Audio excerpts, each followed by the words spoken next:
I swear we were not late. We ran into technical difficulties. We were not late Okay, we were like a minute late, but then StreamYard wasn't working for a second. But we're live.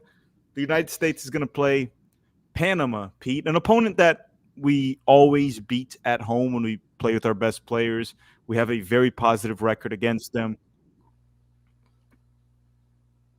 And what I was going to ask you mainly is this a trap game or should it be a comfortable win?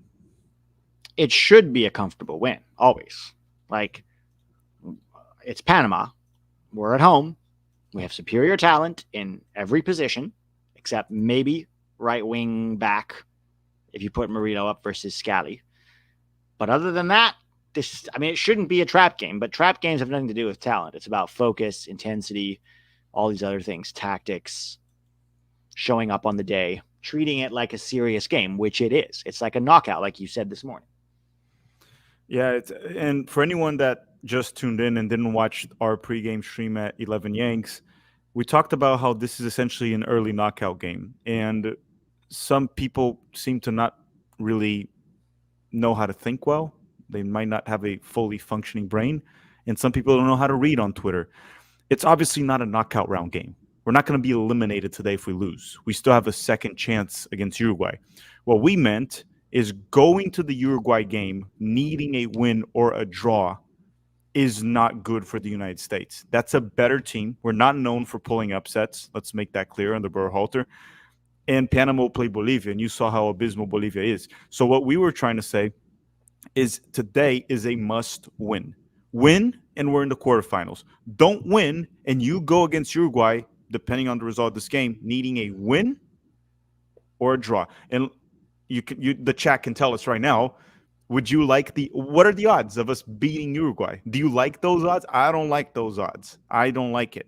Now, pulling a draw against Uruguay would rely us on goal or on advancing in goal differential. So we could pull a draw, and then if Panama beats Bolivia 3-0, we're done. So again, it feels like a knockout round game. We need a win. And it's funny because even the draw itself is not good. It's simply not good. No, it's not. We have standards, right? Like, it's not okay to draw with Panama. No, and here's keeping tabs from Houston saying, as a Panamanian, U.S. men's national team and Houston Dynamo fan, so you got Carrasquilla there. One of the best players on the field, by the way, today, Carrasquilla. He's been quite remarkable. Yeah, in general, too. He's up there with most of the U.S., but he's really good. He's been playing for us. Would he start for us? Generally speaking, no, but he's been playing better than McKinney right now. That is true. Small samples. I mean, don't get me wrong. He's been very good in MLS, and I expect him to be in Europe, honestly, this summer.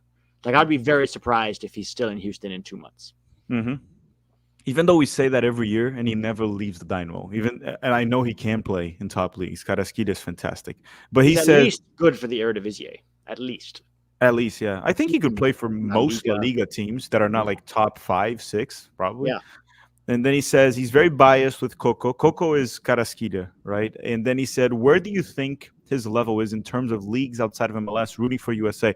Well, Pete kind of answered that already. I think, so just one thing, it's not about really the league. I think Carrasquilla can play in any league in the world, but it's not about the league. It's the club, right? Yeah. Like he can go to the Premier League and he would probably play for like relegation battle teams. Would you want that for him? But I think La Liga, I think he could play for like a mid-table La Liga side. I think that wouldn't be too crazy. Yeah. Bundesliga. Yeah. Wouldn't be Granada, too crazy. Bundesliga. I'm not sure about the Premier League if that really suits his style, but I think every other league he could play in. Yeah, Serie A. He could play for plenty of teams in the Serie A. Jack is saying someone on Fox just said they should sit Gio. Okay, I'm going to just say one thing so they don't take me out of context, because they already apparently took Pete out of context when he said don't listen to these people. When we say don't listen to these people, and I'm going to say it right now, Filippo, I do not watch or listen to these people. You do whatever you want. I don't take them seriously. Almost none of them. There's always some exceptions. But you guys do whatever you want. I just stopped a long time ago. Not just with these streams. When I'm watching games on my own, I either have the TV muted or I'm watching it in Spanish because I can't understand half the words they're saying. That's my take on it. If there's a player in that midfield that should sit today, is McKennie. He's been poor Yeah. for the last few games, not Gio. Tyler Adams, we could argue that maybe because of injuries, but Tyler Adams is fine, and we'll sub him out at halftime. So it is just McKennie right now. And again, I hope McKennie shuts my mouth and yours today, scores, or not even scores, just plays well. Yeah, we need him to play well. Yeah. And then someone, guys, look, you guys are all saying, the thing is, this is what happens. Very often people try to get reactions from us from other takes. Like, for example, this one, Shar is saying, Scuffed just said Pepe proved he is not any better than Jesus Ferreira. I didn't listen to the Scuff podcast, the comment on that take. I don't know if there's any context to what he was saying. Ricardo Pepe is a better player than Jesus Ferreira. That there's no doubt, a better center for a better player than Jesus Ferreira. There's no doubt in my mind. I don't know what's the context. I also don't know who from Scuffed said it. I have a lot of respect for Adam. I think Adam is cool. But then there's that other guy there. Forgot his name. Velasquez. Like he, on the other hand, was also the guy that was defending Leggett for a long time. So it depends on who said it. I don't know. And again, you want to get all these reactions. We don't do those because I don't have time to listen to all these other podcasts and TV shows. But you guys can check whatever you want. But going to the lineup here, the United States repeats the same exact lineup we had against Bolivia. A game that I think a lot of people took it. I don't think people looked into that game in the proper manner. It was a dominant performance in the sense that we were never threatened by Bolivia. We did not create that many goal-scoring opportunities. And me and Pete are not really like stat nerds, but I do think looking at stats is important. Eye test and looking at stats. Agree, Pete? I think both have to go hand in hand. And when I looked at the stats for that game, and depending on what algorithm you look at and what app you look at, it can be different. But we had roughly a 2.4 XG, which means we were expected to score 2.4 goals based on the chances we created. We scored 2 goals. So we essentially scored roughly the amount. We were a little bit less efficient, I guess, because we should have scored 2 goals and a half, but you can't score half goals. But here's the problem. 1.35 of those XGs came from that opportunity that Pepe hit on the goalkeeper and the rebound. Those 2 chances were 1.35. If you remove 1.35 of the expected goals, that means we essentially, outside of that Pepe chance, we created 1 XG.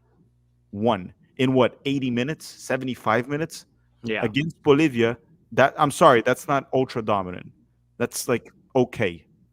Also, I'll rewatch the game. That chance that he hit right at the keeper was actually a lot tougher than it looked. When you watch it in slow motion, there was 2 defenders closing him down, and the only space he had to shoot was between them. And the keeper was between them. So I actually don't think it was like this. He's got to score that. The other one, the cross that he fluffed, yeah, that you got to score that. But the one he hit straight at the keeper, I actually am not blaming him for after the rewatch.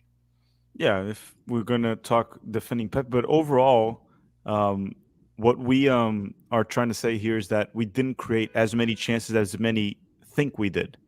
Right? It was another dominant performance where a Berhalter dominant performance, lots of possession, no penetration, and we didn't really do well. And then someone here in the chat, I saw a comment in the chat that I want to put. Bravado saying, does expected goals even correlate with a winning percentage?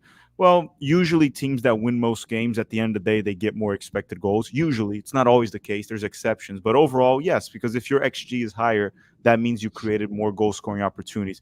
Another issue that we can put about the U.S. men's national team, statistically speaking, is we had like a 2.4 XG, whatever, something like that, and we had 20 shots. That's a lot of shots, which means most of your opportunities and most of your shots were low-quality goal-scoring opportunities, low-probability goal-scoring opportunities. That's not what you want. That's not what you want. Like you can get a high XG just from blasting the ball from 30 yards out multiple times. They're all low probability, but if you keep doing it enough, your XG will go up, and you're not really creating anything. But that's one thing to say. And yes, no penetration. The U.S. men's national team was just masturbating. But Pete, before we move on here, I want to quickly just play the Underdog Fantasy game. I know we played it on your channel earlier today, and I want to make some picks here. Let me update, because sometimes Underdog, they actually change. I don't know if you know that. They change the picks. Yeah, this one even this is a new format. It wasn't this format before.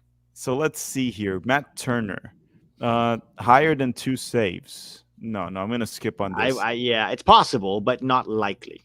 I'm gonna do it different from you. I'm gonna put Carrasquilla just having a shot attempt, not on target. I'm not gonna risk it as much as you. Tyler Adams shot attempt. Was he gonna try another of those shots, Tyler Adams? Doubtful. Doubtful. Although he might be higher up the field than Gio, so you never know. Yeah, that is true. And everyone, this is the Underdog Fantasy, sponsor of Tactical Manager TV. If you want to play, the link is in the description, and the promo code is TMTV. I'm gonna do 2 more picks here. 2 more picks. McKenny, I'm not gonna pick anything for Weston. I'm gonna do the same as you. Pulisic getting a goal contribution. I think that's a good one. And I want to root for Gio Reyna. I'm gonna put Gio Reyna getting a goal contribution. Do I need to pick one for Panama? I do, right? No, I pick Carrasquilla. One for Panama. I pick Carrasquilla. Oh yeah, you got Carrasquilla. $30 and $30. Yeah, you only make 116. It's worth it. So these are my picks. If I get all 3 of them right, I'll make $116 at the Underdog Fantasy app. Link is in the description, TMTV. So I need Carrasquilla just to try a shot. Doesn't need to hit it, can be blocked, doesn't matter. Pulisic and Gio need to get goal contributions, goal or assist. So ideally a Gio assist to a Pulisic goal. Yes. Or vice versa. The only thing that plays against me there is Berhalter, because he does like to play Gio far away from the goal. Why can't Underdog have like what are the higher or lower on Berhalter doing a bounce pass, or Spicy Jeff sending a super chat, something like that that's more predictable. And Jose Perez, thank you for the super chat, and I'm blocking you from. I can't block the super, but I can ban user. Okay, Jose, thank you for the super chat, but you're blocked. Not gonna read it. You're blocked and banned from the chat. I'm not for censoring, but if you go that far, we're gonna have to block you. Pete, expectations for this game. I talked about this on my stream. Every time we played Panama with our best players, it was a reasonable, easy win. We played here in Orlando during World Cup qualifying. It was like 5-1. We lost away, but we played mainly reserves. The main thing with it is I'm a little bit concerned about this game. That's why when I was asked for my score prediction, I said US 1, Panama 0. We'll get the win. I believe we're going to get the win. I think there's a big talent gap between these 2 teams in our favor.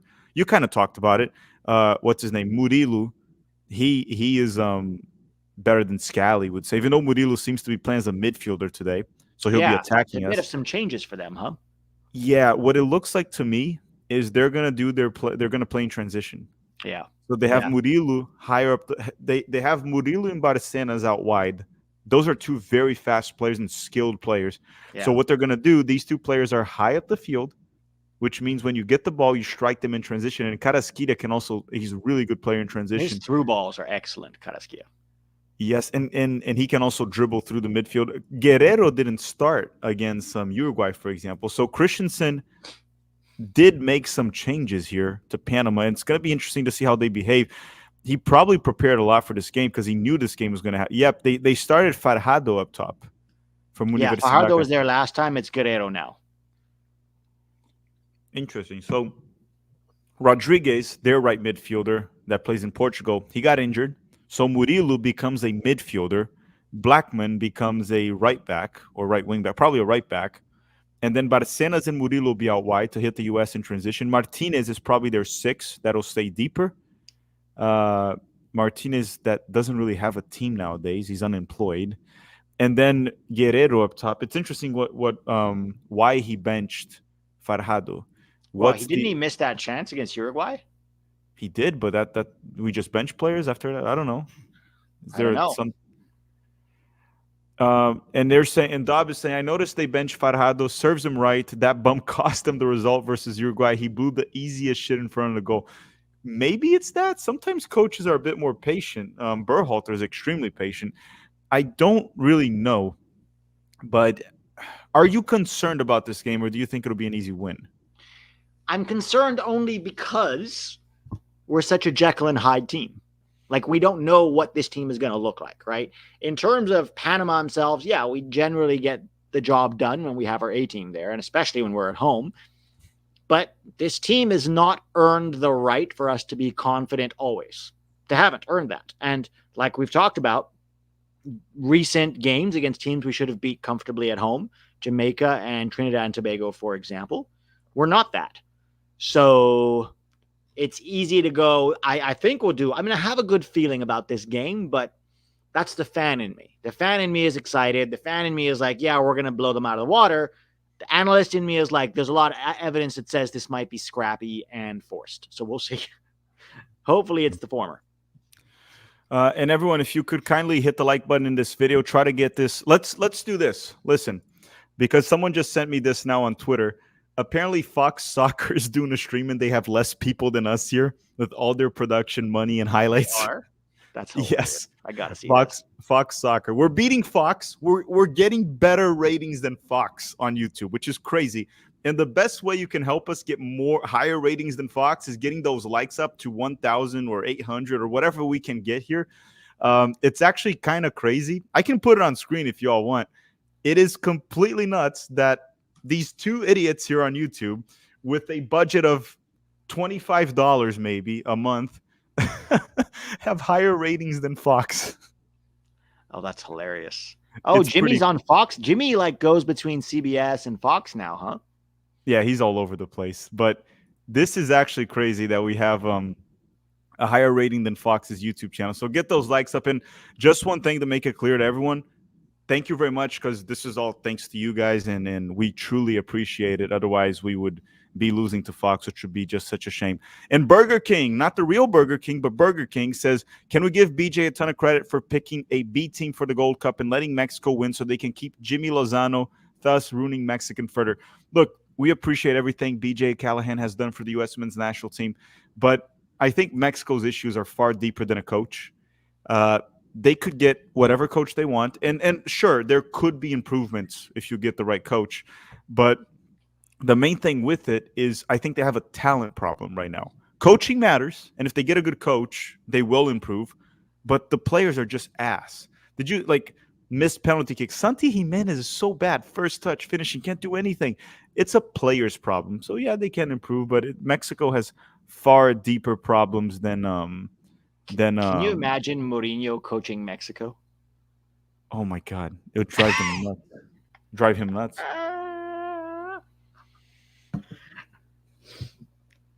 Random 873 is saying, is that crappy turf going to level it out? It's not turf, it's grass. It's grass laid on turf. Yeah, it's grass laid on turf. So it's crappy grass. Jason saying, you think they would come out and try to be more technically sound than they were against Bolivia? So you're talking about the United States. I don't think depends on what you mean. From a technical standpoint, for the most part, we were fine against Bolivia outside of a few players. From a technical I thought Chris Richards was very poor on the ball multiple times, many bad giveaways. I also thought that Balogun, despite the goal, for the most part, bad touches, bad combination play, and Weston McKennie. Outside of that, I thought most players looked sharp on the ball. Most of them looked good. I think what you mean is I don't think we had a technical or tactical issue against Bolivia. Is are we going to be deadly on the ball? That's the main thing. We don't look goal dangerous. That's the problem. We don't really look like a threatening team unless Pulisic pulls a magic trick out of nowhere. That's my main concern. It doesn't seem like we have that fire in us, right? So we beat teams that are just a bunch of scrubs like Bolivia. No offense to Bolivia, even though I just offended the entire national team right there. But doesn't it feel like sometimes our team just doesn't really have it? I mean, yes. yes. That fire in the belly is not there. The Dempsey, right? The Dempsey, the Jermaine Jones, that's a little bit of what we're missing with this team. Yes. I guess that's one of it, but it's not trying to take it, but it's what the straight red card said. Very often this team is flaccid. All right. That's by the way, that is a channel that you should watch. I mean, you should watch any channel you want. But if I want to endorse if you're over 18, watch the straight red card. They are both hilarious and informative. Yeah. Some might even say if you're over 21. Some might say if you're over 50. Yes. Some That might one's going to say come back to bite me for sure.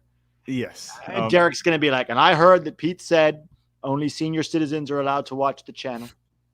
And I just Only want if to you're say on- that's a red flag. Only if you're on Social Security benefits. That's the only people that should watch the straight red card. We are not implying that Derek is on Social Security, by the way, guys. He is though, right? No, what are you talking about? He's like in his 50s. How you Okay. have Social Security in your 50s? Also, Social Security is not retirement. I don't think. It is. You Is it the get same Social thing? Security when you're like Get 65. Social Security when you retire? Yeah, 65 or 68, but you can still work after, but you can collect your benefits when you're like 65. I mean, good luck retiring on a Social Security check, but you can. Oh, yeah. And by the time we retire, there's going to be nothing left. Oh no, I gave up on that. I mean, maybe you can get the money and go live in Costa Rica. Maybe that might be Even the then, best I option. doubt it. I doubt Yeah. it. That- But anyhow, Ugo Lup is saying, been a fan since the Gold Cup of the 2021 roster reaction. No, Ugo, I've seen you quite some time. You always had that Clorox profile picture. Connor is saying, what's your prediction for the game? Mine is 1-0 for the United States. We get a win. Pete? Prediction, Pete? I'm going to say 2-1. Oh, we're conceding a goal. Yeah. I'm going to say 2-1. Tack, bring back the L3 shirts. They're there at the Tactical Manager store, aren't they? I still have them. I'll find it somewhere in my closet here, but I still have it. Matt Polkin saying, have lunch with Greg Berhalter or Spicy Jeff. You have to pick one of the two. Pete. Oh, definitely Berhalter. I'd have some shit to say. I would go with Jeff. I would wear shin guards, though, for protection. Yeah, you never know. He's a kicker. I heard he's a kicker. He kicks whatever's in front of him. Especially if it's someone weaker than him, he'll kick them. But look, Spicy Jeff, I would definitely have lunch with Berhalter first. There's a lot to talk about with Berhalter. Not good things, but a lot of things to talk about with Berhalter. But Spicy Jeff, you never know, man. He's going to offer you groin massages. This is why Kyler's not at the stream tonight, because he's with his wife and he doesn't want her to hear groin massages. You know who Spicy Jeff reminds? You're on mute. Wait, can you hear me now? Yeah, there you go.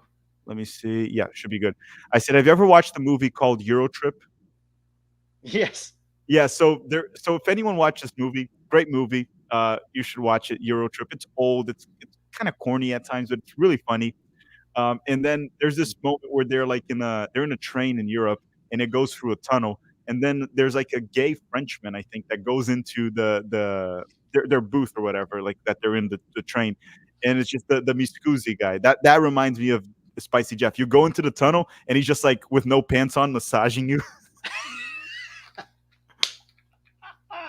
It's like the Miscusi guy. Miscusi. Oh, gay Italian guy. So it's the Italian. Italian. Scusi is Italian, yeah. Italian, yes. So yeah, just go watch it's a Eurotrip. It's really, really fun. It's probably like 20 years old, a movie or so, but it's funny. It's a funny movie. Ben De Rosa is saying stadium is empty AF. First, I don't know about that. It looks pretty full to me. Also, it's 6 p.m. in Atlanta. People are probably getting out of work. Let's give it at least like 20 minutes. But it looks full. Yeah, it looks full to me. Yeah. I don't know. Looks pretty full. Depends. Angles. You can play with angles also. I want to hear from somebody who's there. But from the angle that I can see right now of the Panama team, it looks pretty full, which is cool because it's not all Panama fans. That's probably 60-70% at least USMNT fans. Yeah, it looks full, and it's a big stadium, 80,000 people. So that top level is about half empty. But I'd say, oh yeah, okay, well, it's not full. It's probably 2/3 full. Because when they flipped the camera around, the other side looked a lot emptier. But Pete, it is 6 p.m. in Atlanta, so I'll give it like another 20 or 30 minutes. People might be stuck in traffic, making it there. Atlanta has a lot of traffic. They might be at the concession stands. Or they might be heading to the presidential debate. Also, yeah. Yeah, so Zach's saying, do you think having U.S. games at MLS stadiums would be better? They would definitely pack the stadium that way, but I know they are way smart. We play a lot of friendlies in MLS. Are you talking about Copa America games?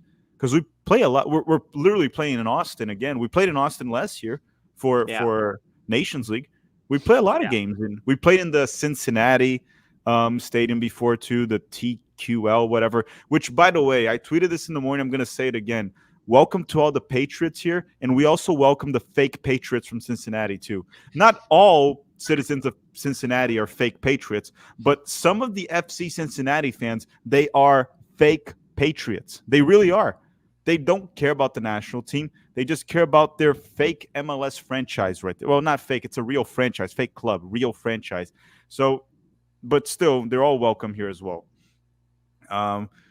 Why are they wearing jackets? I mean, the stadium is closed and there's AC. Maybe the players are doing it just to keep themselves warm. I don't know. Yeah, I don't know. But it looks mostly full. Pete, there's probably a good 60,000 people there. 70 maybe. Yeah, I think probably 70% full is fair. 70 to 75. Yeah, and then we'll give it a couple more minutes because people are probably stuck in traffic, and then it'll be fully full very soon. How many Panamanians do you think traveled up from Panama for this game? At least 4. Panama's far down there. It's At least below. 4. It's at the bottom of Mexico. Well, there's a lot of Panamanians in Florida, so right. So those guys came up, but from Panama, probably not many. Yeah.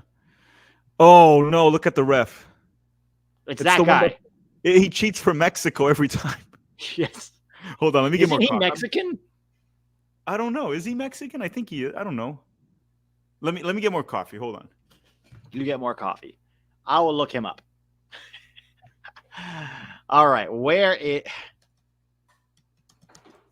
is? Oh, it's Ivan Barton. Keeping tabs is saying Pulisic ACL. Oh, he's from El Salvador. My bad, not Mexico. El Salvador. Fake news. Fake news being spread by Pete and the Tactical Manager TV channel. What Donald Trump and Biden are watching right now because they can't watch the game because they're getting ready. Imagine the debate tonight. They bring it up today. America won. They beat Panama. We love it. And Joe's like, right here. Well, who won? And I told him, I said, Sloppy Jack. It came around with the popsicle and the pole, and it's a nuclear thing. That sounded like a bit of a mix of Biden with Obama. Like a Biden with Obama impression. Keeping tabs saying Pulisic ACL tear, but USMNT win the Copa America. No, Pulisic healthy and we lose. I prefer it that way. No injuries. ACL tear can honestly fuck with a player's career. So no. Especially a quick player like Pulisic. Exactly. So Zach saying yes, Copa America games. I mean, the MLS stadiums are like 20,000, 30,000. We did put 57,000 in Dallas, and today it looks like we broke 60,000 with ease. We might have 70,000. So no, I think Copa America we can play in big stadiums, but we already play in MLS stadiums during smaller games, smaller events. It's Biden, Biden. Biden. The game just started, by the way. Let me put it on screen here. The timer. It just started for me, at least, and we already try to go long right away. United States and Panama. Let's do it. Soccer Seven. Right, oh, see you soon. I'll be in and out, okay? See you soon. Soccer Savin is saying, will Reyna get to play as a 10 tonight? Probably not. He's probably going to play as a deep line playmaker. He's been mainly a 6. Weston McKennie with the cross. Saved. 30 seconds, and now Tyler Adams pressing. Carrasquilla already got hit hard by Tyler Adams. He's putting a mark early, Tyler Adams.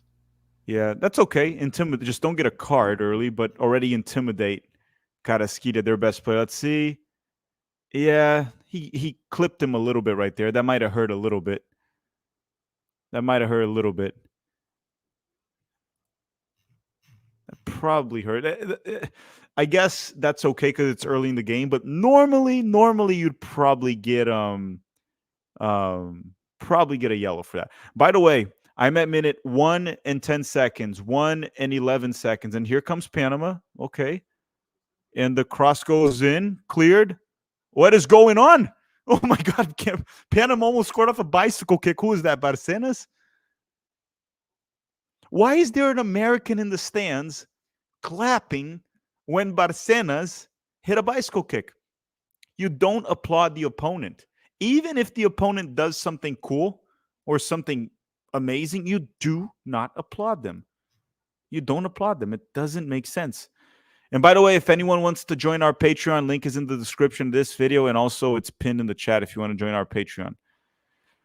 Yeah, that's right. If you applaud it, look, there he is, the fake American again. If you applaud the Panamanian players for whatever they do, you are a fake patriot. I'm going to put it on screen. You're a fake patriot if you applaud anything they do. Dude, I don't care. Carrasquilla can blow by every single American player, including the goalkeeper, score. I still won't applaud it. I won't do it. Don't applaud it. Applaud our own players. Support our players, not the Panamanian players. Panama tries to go long. Chris Richards has the ball. Back to Matt Turner. Back to Matt Turner. Matt Turner with the ball. Probably don't try. Okay, we're going to try to play out of the back. Panama's not pressing, too.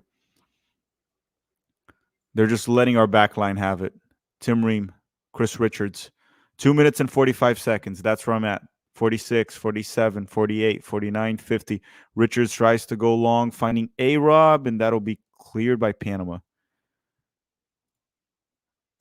Tack, what time are you at? So I'll say it again, Connor. I'm in at 3 now. 3:01, 3:02, 3:03, 3:04, 3:05, 3:06. And now 3:08, 3:09, 3:10. So you can synchronize with me. I'm roughly like 20 seconds behind the timer on screen. Roughly. 3:20, 3:21. Jeff, Spicy Jeff saying, Tack, I enjoyed FaceTiming with you last night. Jeff, I did not FaceTime with you last night. I was doing the stream. Everyone knows that. I did not FaceTime Spicy Jeff last night.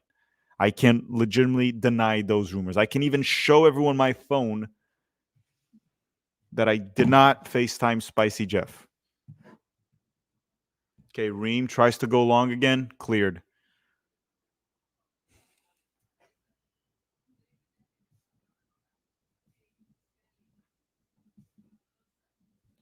Okay, Scally. Free kick for the United States, and this could be dangerous. 4 minutes into the game here. A free kick somewhat close to the, like almost like a corner, but much more dangerous, right? Much more into the field. And, oh, look at Scally showing some ability right there in tight spaces. Joe Scally. And who's going to take it? Christian Pulisic? Yeah, it looks like, why is Weah even there? Yeah, Pulisic. Okay, good delivery. Ooh, hit the post. Save. McKennie. Go. Go. Go. Master McKennie off the rebound. Christian Pulisic with a good delivery. Early goal for the United States. Who headed the ball right there? Weston McKennie, 1-0. Now let's hope Weston plays well for the rest of the game. But Weston McKennie, United States, 1-0. I got to see the replay here. Great delivery.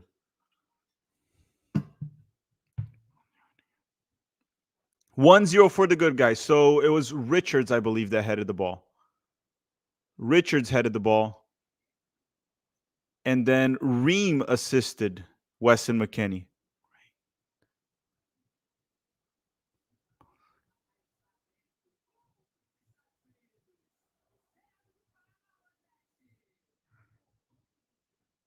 Assist was from Tim Ream.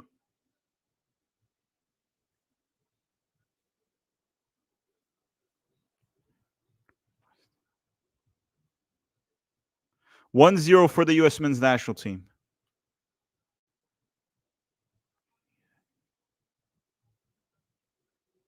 Wait, they're checking? The VAR is checking?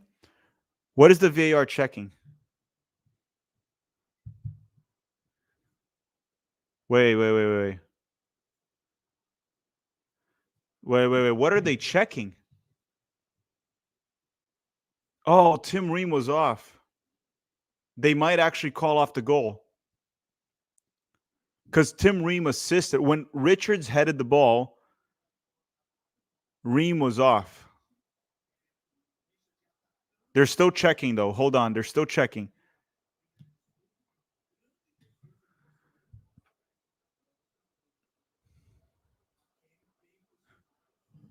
Oh boy, they're still checking. They're still checking. They're still checking for the goal here. So we're gonna know in a couple seconds. They're saying I'm behind because I don't have cable, man. I'm streaming the game on VIX.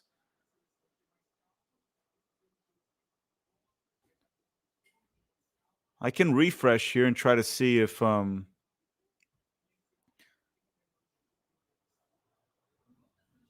they're taking forever to check. Ah, goal disallowed, rigged. It's rigged.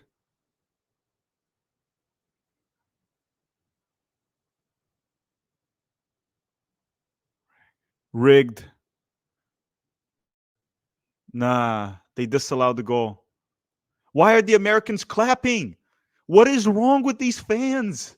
Why are you clapping?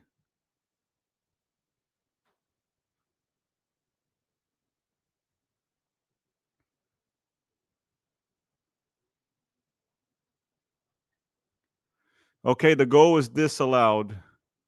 So still 0-0. Back to the game. Still 0-0. What is wrong with these fans? Those were Panamanian fans? Are you sure, Parker, they were Panamanian fans? Or were they Cincinnati fans? Might have been Cincinnati fans.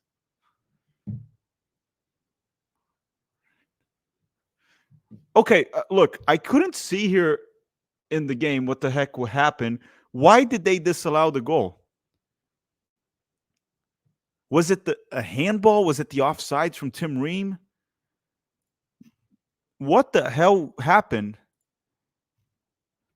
Yeah, Panama has the same color, so it might be a bit confusing. Okay, Super Chat saying the clapping fan was a Panamanian fan. I don't care. I'm angry. I am not angry. And look, I am angry and I will blame whoever I want. Okay, just go with it. Just kind of go with it. I'm not having it. I don't care if they're Panamanian. They shouldn't be clapping also. So there you go. I'm not going to admit that I was wrong. I'm not going to do it. Okay, United States trying to play out of the back. Matt Turner goes long. 9 minutes into the game. Cleared by Panama. Well, at least we made Panama shake a little bit. We scared them a little bit right there, which could be for the better or for the worse. We'll find out soon. Panama tries to hold possession. United States will recover it. Richards. Oh, risky pass from Chris Richards. Carrasquilla puts a through ball, and then Panama draws a very, very weak foul in the middle of the field. Okay. A little bit of bad luck right there to start the game.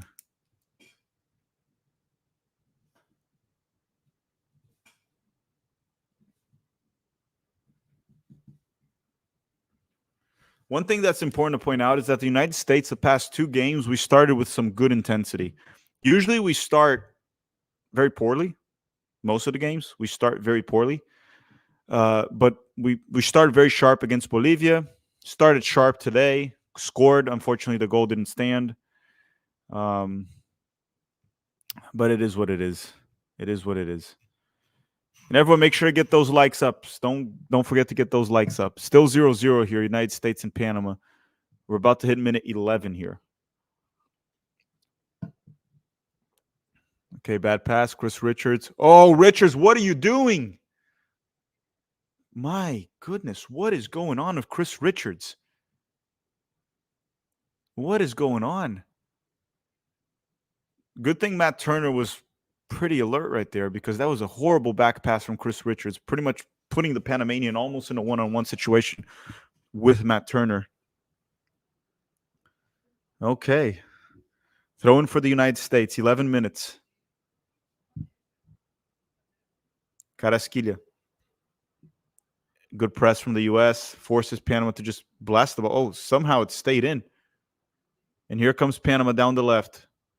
Cross goes in and Turner safe. Oh, they just decked Matt Turner. Oh, my God, that hurt. Oh. I need to see the replay. That has to be a red. Dude, they just tried to murder Matt Turner on live television.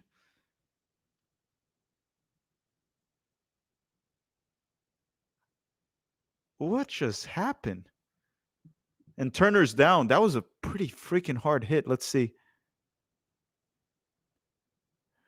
Okay, probably not a red. The guy wasn't really looking at Turner. He was looking at the ball, but he did hit Turner very hard. I don't look. I know we're saying red, but it can be a red. But if you look at the replay, the Panamanian player was looking at the ball, and then he collides with Turner. He does hit Turner very hard. Maybe you can give him a yellow card just for being stupid and reckless. I don't know if that's a red, man. I don't know if that's a red. I don't have a jacuzzi, Jeff. I don't have a jacuzzi. I don't know what you're talking about.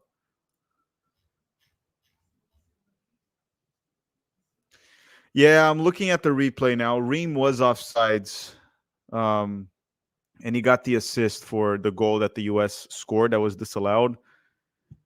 I don't know, man, because he was offsides, but the goalkeeper made the save and it hit the post. Doesn't that reset the play? No, actually, no. It's the same play still. Matt Turner's up. Matt Turner's up.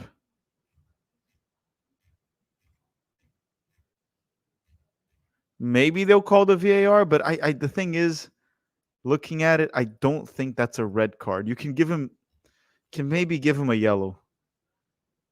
Maybe give him a yellow. And everyone, while we're waiting for the game to restart, help the channel out by just hitting the like button if you just made it here. Right now we're at 415. Hopefully we hit 500 soon. And I maybe we'll hit 1,000 by the end of the stream. Usually when we hit 1,000, the U.S. scores for whatever reason. I don't know why. And Ethan Horvath is warming up.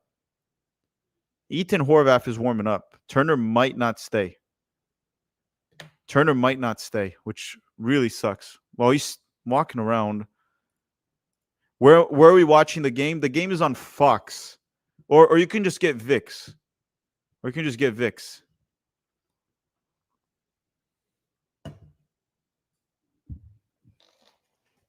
Dude, I don't know. I don't know if I would give the player a red card, but probably a yellow card just for being an imbecile.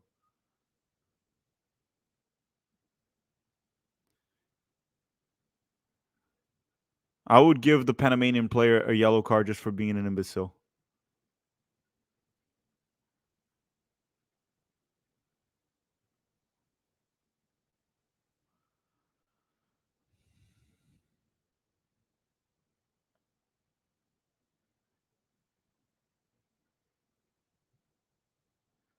Okay, so what is going on here? Is Matt Turner staying or what? I think he is. I think Matt Turner is staying. Yeah, he stayed. He just took the free kick here. 15 minutes. We just wasted like 2 minutes of the game. That's not good because we started with a lot of intensity. Now we kind of cooled off. Okay, Carrasquillo with the ball. The U.S. recovers. Tyler Adams back to Richards. Oh, Lord. Richards, why would you pass that back to Turner? Richards has looked really shaky on the ball. Let Pete. Oh, sorry, Pete. No worries. I've been here for like 3 minutes. I was watching the game, or not the game. I was trying to figure out what was happening. What is happening with Richards, dude?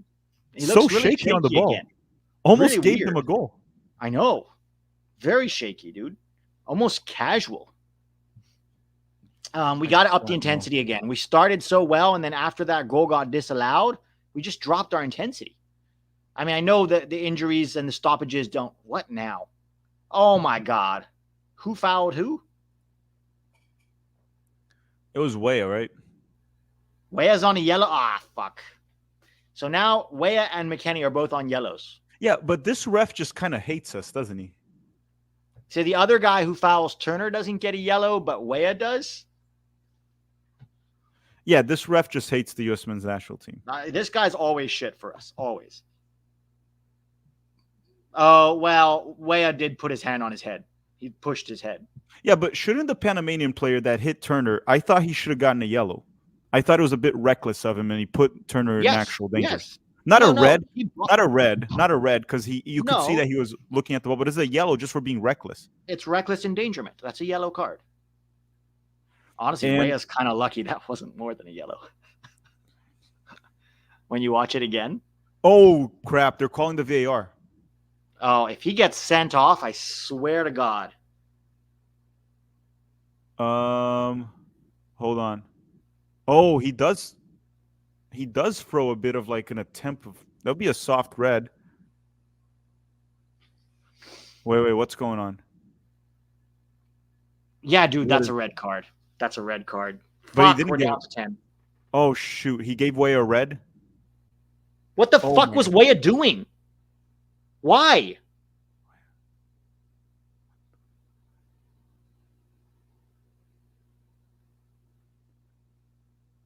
Is it a red?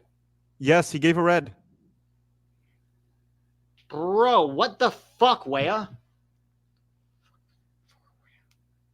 Didn't Greg go over this in a PowerPoint about Serginho Dest's last red? Dude, this is bad because now Weah can't play the next game. I don't know how we're gonna deal with it this game. Does imbecile Berhalter even have a plan for if we get a red? Is there a backup plan? Gonna take off Gio again? I don't know. No, because he didn't have a plan when Dest got a red. No, he put Gio wide. Look, Gio's wide. Great. I so think now Gio's we're gonna go give wide. up the center.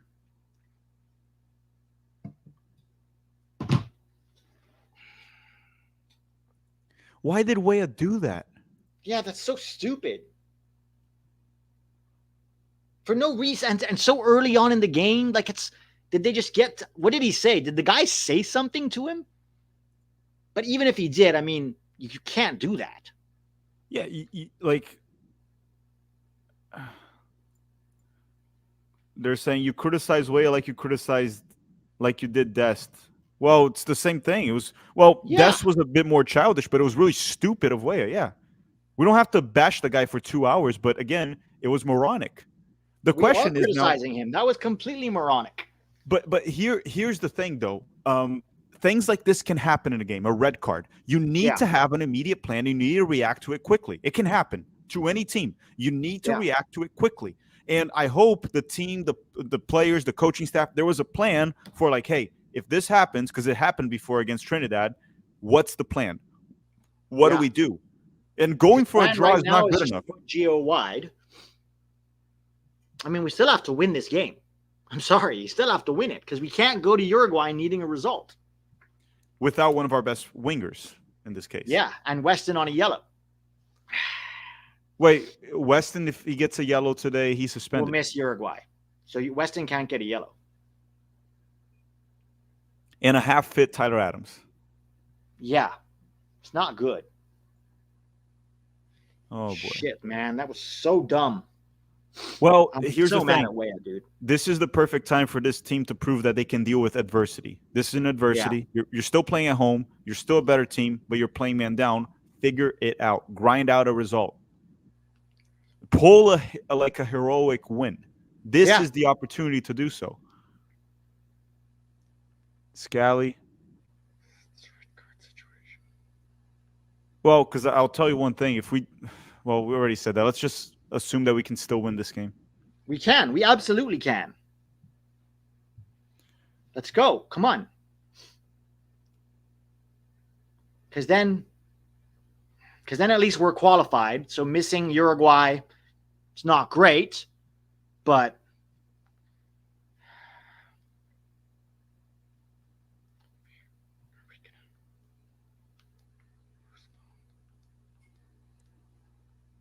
yeah, you just have to grind the win now.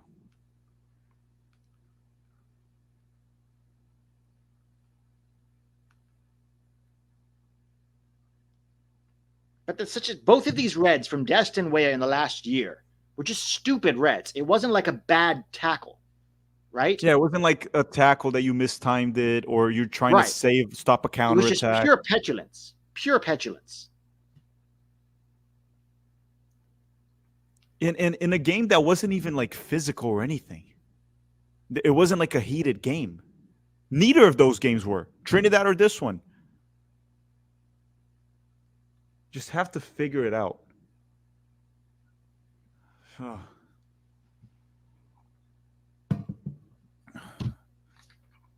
Oh, Balogun, what a goal! What a goal! What a goal Oh, from Balogun. to the rescue. Oof.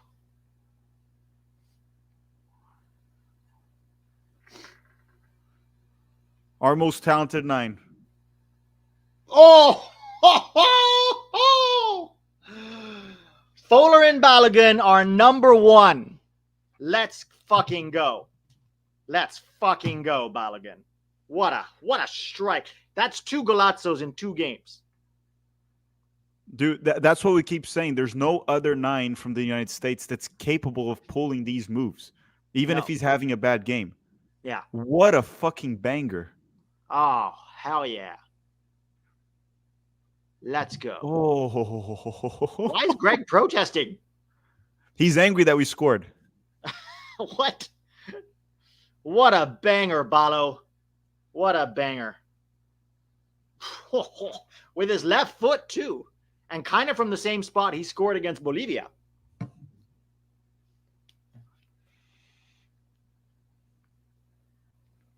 Oh, what a beauty of a goal. And left-footed. Left-footed. Let's hear Fox trash Balogun now. Well, that's because they have an agenda probably on it. But again, I already told you, I do not listen to Fox. But as I said, but just to make it clear, I'm not telling you not to listen to Fox. I just don't listen. Because that's a red flag. Traden saying, I don't want to hear another damn thing about Balogun from either one of you ever again. What?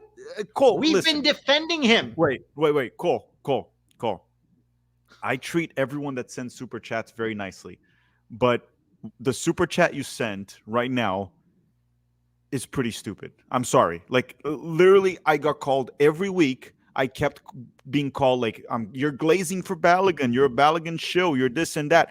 For months when he was playing like crap, we kept saying the same thing. Literally, on my last 7 things we learned, I was defending Balogun because everyone was shitting on his performance, even though he scored.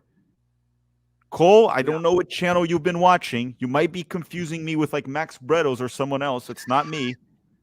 That's not me. It's not me for sure. That is definitely not this channel. I took way too much heat for way too long from Balogun to hear something like that. Yeah. No, that's not fair at all. We have defended Balogun against a lot of slander. But good, we're 1-0 up. Let's keep this going. And then one thing, Breno's saying, I think he's being... Okay, Cole, if you were being sarcastic, then I will do something I never do. I apologize to you if you were being sarcastic. But if you were being sarcastic, find a way to be to give me like a heads up or something. Yeah. Make it so over the top that it's clearly sarcasm. Brandon Cole said it's a joke. Okay, so in that case, forgive me. In that case, I apologize. But hey, you got a rant from me. You found a way to get me to get a rant there. Okay, but banger here. We're back in this 1-0 playing man down. Now, again, hold on to the result. We're getting bailed out by talent again. Carrasquilla for Panama. All right, I'll see you at halftime, guys. See you soon, Pete. Here comes Panama. Oh, goal from Panama. Fuck. No. Oh, that's not good. That's not good. That killed the momentum. Well, I said we were going to win 2-1, so we still have a shot here. A-Rob. Oh, Turner has... Oh. I don't know, man. Turner's got to get to that. Oh, man, that's not good. I thought Turner messed up too. Let's see. I want to see the replay. It looks like Turner was very slow to get down. He was, but it went through like 2 players. It went through Richards' legs.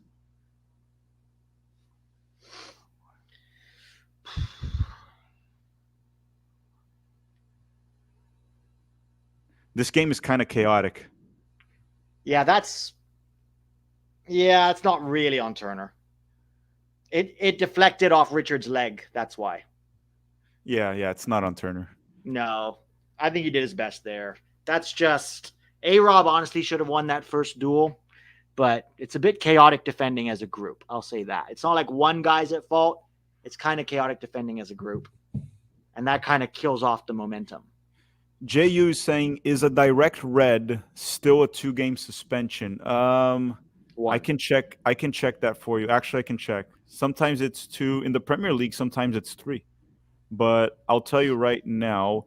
So a direct red, concur suspensions, 2 yellows is 1 game, yellow, blah blah blah. I think it's 1 game. Yeah, it's 1 game. In these short tournaments, it's 1 game. Yeah, it's 1 game. It's 1 game. All right. So Well, we can still respond, right? We can still respond. We got a goal with 10 men. We can do it again. We just need to like mentally respond. Oh my God. Another giveaway. Oh God. well, the problem was the goal. Us scoring that wonder goal with Balogun kind of gave us the momentum after we got the red, and the momentum is gone. And Panama actually has the momentum now. They just tied the game, and they're playing man up. And we can't afford to lose this because then we need to get a result against Uruguay without Weah. Yeah. Well, and under pressure, right? And Panama, if they get a result here, they're going to come in with a lot of confidence against the almighty Bolivia. Adam Wilton is saying no more Jack Sparrow. Look, Captain Jack Sparrow, Jesus Ferreira, he shouldn't be there regardless of Balogun. So even if we didn't get Balogun. Cross from Panama, clears. Oh, boy. All right, let's take a deep breath. My biggest fear, though, Pete, is losing. Yes. If we lose, we're in big trouble because now we need to win against Uruguay or at least draw. No, if we lose, we need a win. Well, we could technically still draw if Bolivia beats Panama. Yeah, I wouldn't count on Bolivia. I wouldn't count on that either. Counting on Bolivia for anything is crazy. Oh, fucking shit. Panama almost scored. Okay, this is bad, man.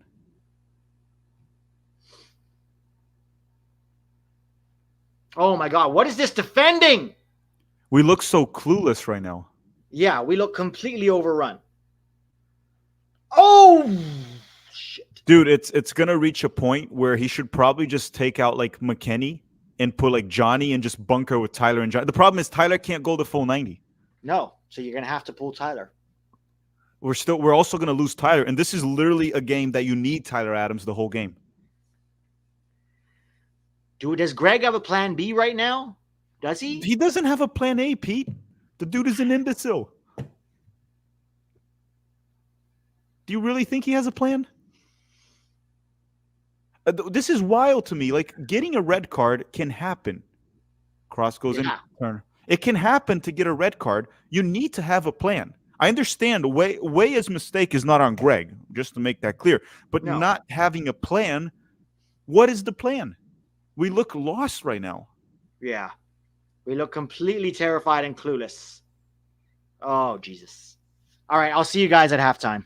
See you soon, Pete.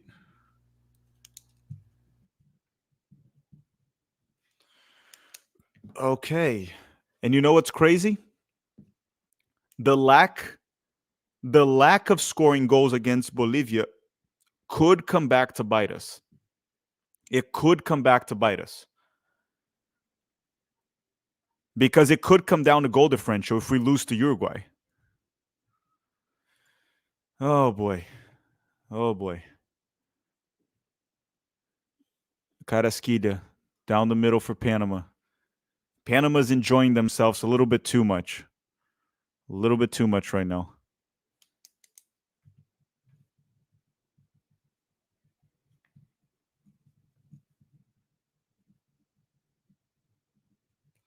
Okay, Panama is actually dominating the game. We're getting dominated by Panama at home right now. This is unbelievable. Unbelievable, man. AH is saying, time to start rooting for Brazil, Tack. U.S. men's national team is bad. Here's the problem. Brazil's also bad now. Like, I don't have where to go. I don't know, man. Brazil's also bad. Brazil tied the U.S. Brazil tied the U.S. and Brazil tied Costa Rica. Alex is saying he didn't have a plan for Dest's red either. No, he didn't. Actually, he did have a plan. It was terrible. He subbed out Gio when he needed to control the midfield that game. He needed to keep Gio to hold possession. And he needed to, and remember that game against Trinidad, he was playing Pepe and Balogun up top. So you would remove a striker and you would put a right back to replace Dest. Instead, he took out Gio. He left a hole in the midfield. We couldn't hold possession. And then Trinidad was able to bypass the midfield, score, and get the win against us away. Just doesn't have a backup plan. There's no contingency plan. Nothing.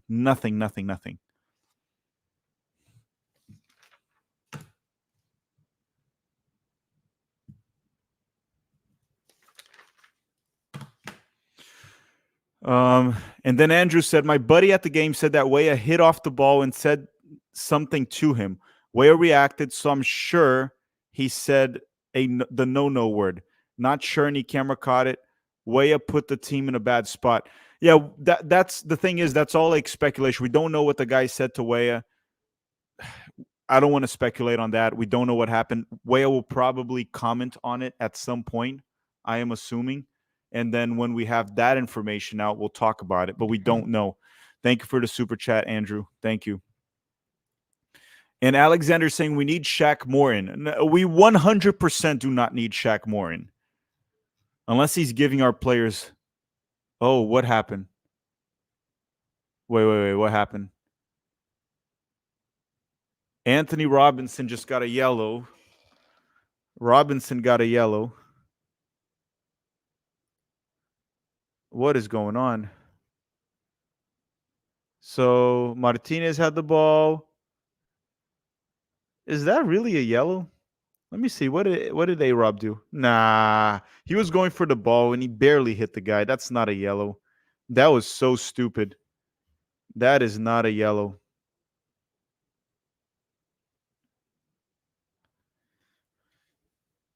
Yeah, Tyler Adams.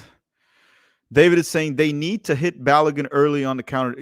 I mean, that should be our one option, right? Essentially, play route one football. Just go route one football. Get the ball, go long, find Balogun in transition. That's the only way we can strike Panama at this point. We're sitting back. We're not doing jack shit with it. That's essentially the only play we have is to strike them in transition with Balogun.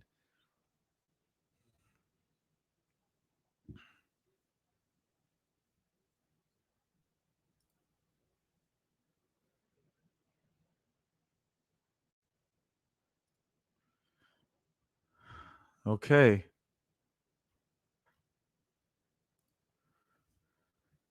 Panama again dominating the United States.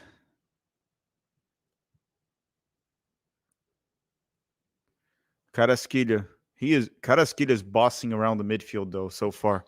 He is one heck of a player, Carrasquilla. Very good player. Very, very good player. Carrasquilla. Keeping tabs saying, what changes would you make at halftime? Keeping tabs, essentially any change. Oh, Tyler hitting it back. Corner kick for Panama. Any changes that we make have to focus on two things at halftime. Defensive solidity and how to hit the opponent in transition. So the players that we have that can help with that, Johnny in the midfield. I would take out Weston McKennie and put Johnny, but I don't know for how long Tyler can go. So I'd probably replace McKennie and Tyler if Tyler can't go for Johnny and Musa. Musa can be dangerous in transition too. And then what I would get is somehow try to get Haji Wright in at some point. Haji Wright is very dangerous in transition. I would keep Balogun for as long as we can. He can be dangerous in transition. Pulisic, at some point, we might need to take Gio Reyna out and maybe put Pulisic more central, and Pulisic becomes the playmaker.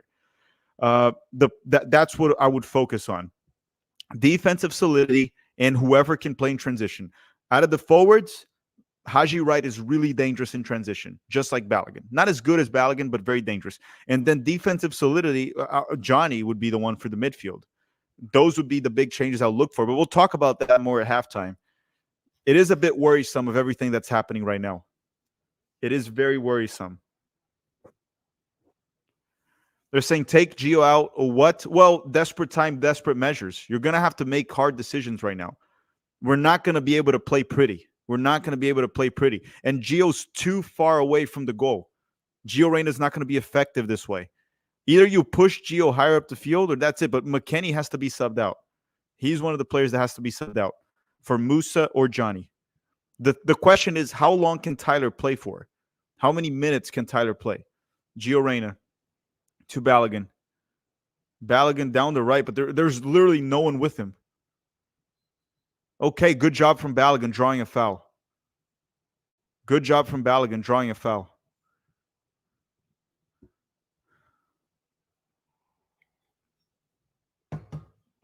Great play from Balogun. Balogun was trapped. No one comes to help him. He finds a way to draw a foul. Brilliant. He was about to lose the ball.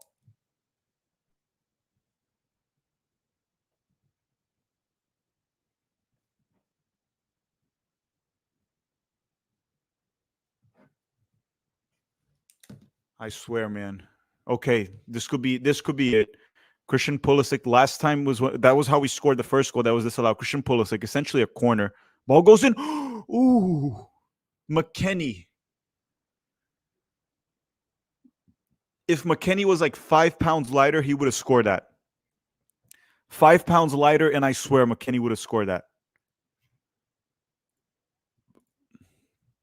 Tom is saying if only we could strike Berhalter's bald head like Weah. Yeah, I'm not trying to strike Berhalter. I'm just trying to get him fired. I just want to get him fired. That's all we wanted to do. Tom is also saying this is the ref that rigged the game for Qatar in the World Cup. Did anyone rig a World Cup game for Qatar? Didn't Qatar lose every single game? I don't remember any Qatari game being rigged in the World Cup. I thought they lost every game. A-Rob with the steal. Pulisic. Back. Good. Good. Let's see now. Pulisic with the ball. Ah, Carrasquilla just takes it from Pulisic. Just takes it from Pulisic. This ref is just ass. He just hates the United States every time. To be fair, that was definitely a red on Weah. But he has made some iffy calls against the United States this game. He always does. He always does. Carrasquilla back. Balogun fighting for it. Good. Balogun recovers the ball for the United States. Balogun, man of the match so far for the U.S. Defending, drawing fouls, scored a goal. 663 likes in the video. Let's try to get this stream to 1,000. Let's get it to 1,000.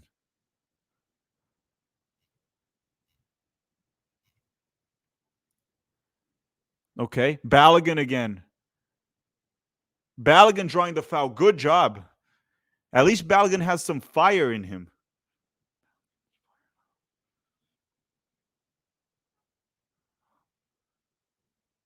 He's the best U.S. men's national team player today by a landslide.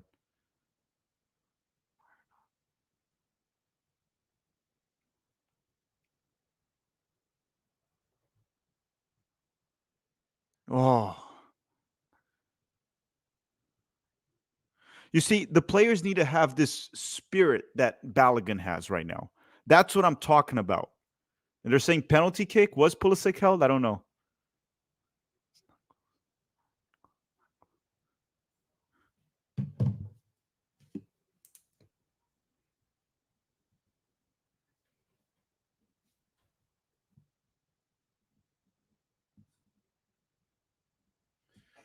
You see, that's the leadership that this team needs, right? It's a penalty. I need to see the replay again.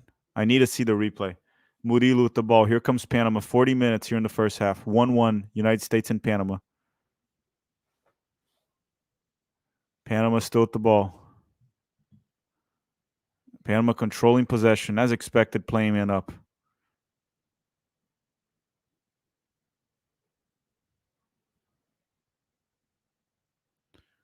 Panama still with the ball. The U.S. sitting super deep in the low block right now. I guess our plan was just to sit in the low block if we got a red against Panama. Cross goes in, cleared by Scally. Panama still has it. Shot. Okay. That's going to be a goal kick for the United States. Jack saying Balogun's a top 3 U.S. men's national team player right now. He's always been, man. He's always been. I've been a big defender of Balogun here at the channel. Anyone that follows the U.S. men's national team abroad series that I do, every time he was playing poorly, I kept defending Balogun. I kept talking about it. Many people kept shitting on me. You're all seeing it right now. He's among the best U.S. men's national team players. Super talented, great player, great mentality. And we're seeing in the Copa America, right? He already has 2 goals in 2 games. He's crucial for us. JU saying, is it me or are we playing a back 5? I wouldn't, not a back 5. We're playing back 4. It looks like we're playing a 4-4-1. when we're defending, it looks like a 4-4-1 at times, not a back five. We're definitely not playing a back five all being man down. Definitely not. Carrasquilla opens the ball out wide. Panama's going to try to get a cross in. Cross goes in, and that'll be a goal kick for the United States. Goal kick for the United States. Okay, first half is coming close to an end here. I'm looking at the replay. Yeah, man, it kind of looked like a penalty there. It looked like Christian Pulisic was fouled. This ref is a complete imbecile, too. I hate this ref so much, man. I actually hate him more than Berhalter.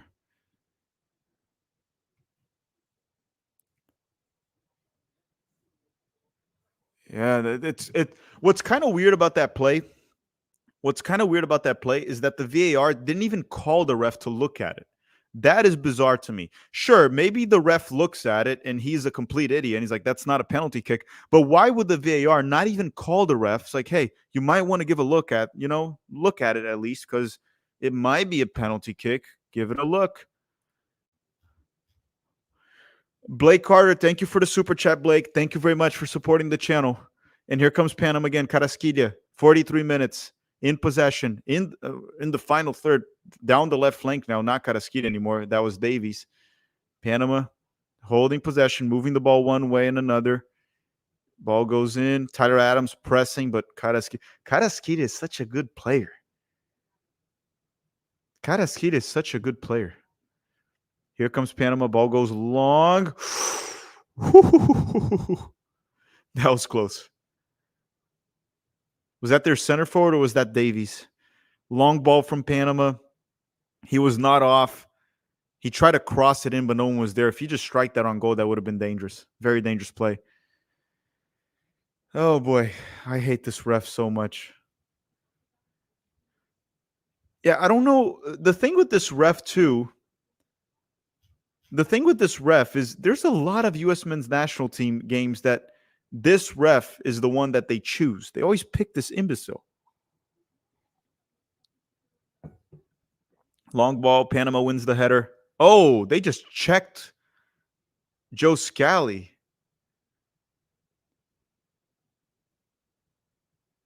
Yellow card. Finally, a yellow card for Panama. Finally, a yellow card for Panama. Joe Scally just got decked.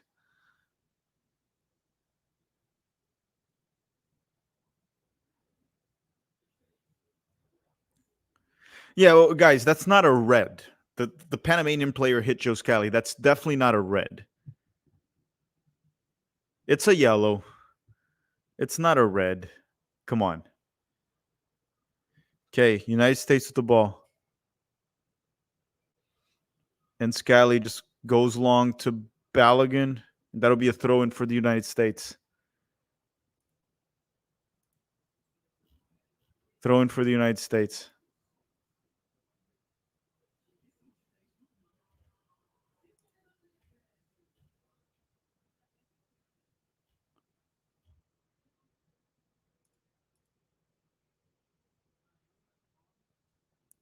McKennie will take the throw-in for the U.S. Just going to throw in. Just 5 minutes added in the first half. Just 5 minutes added. McKennie, long throw goes in. Panama clears it. Panama clears it again. Gio wins the header. And then Panama just blasts it forward. And A-Rob will recover the possession for the United States. And that'll be Balogun with the ball. Balogun blows by the first one. Fouled. What a performance from Floating Balogun. What a performance, man. If we're going to go Balogun is him, is that where we're going to go?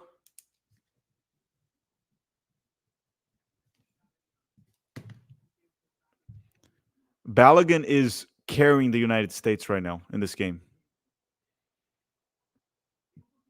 Balogun is totally carrying the U.S. men's national team right now.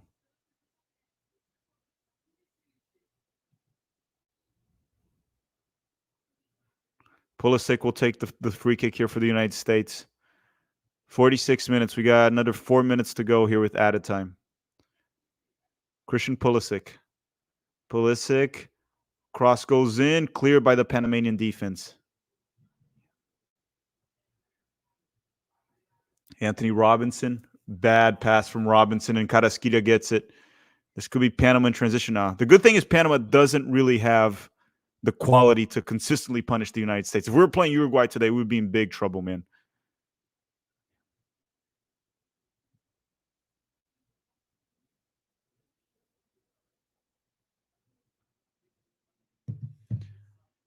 Panama clears it.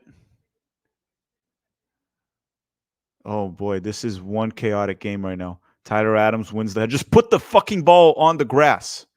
We went over this. The ball's made of leather. Leather comes from the cow. The cow eats grass. Put the fucking ball on the grass. Oh, Balogun. He's through. Balogun is through. Balogun is through. Oh, he hit the post. He was off, but he hit the post.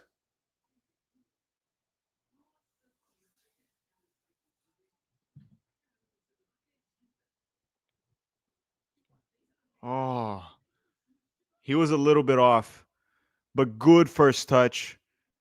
Good finish. Oh, that was so unlucky, but he was off anyway. Wouldn't have counted. Imagine Balogun got this brace.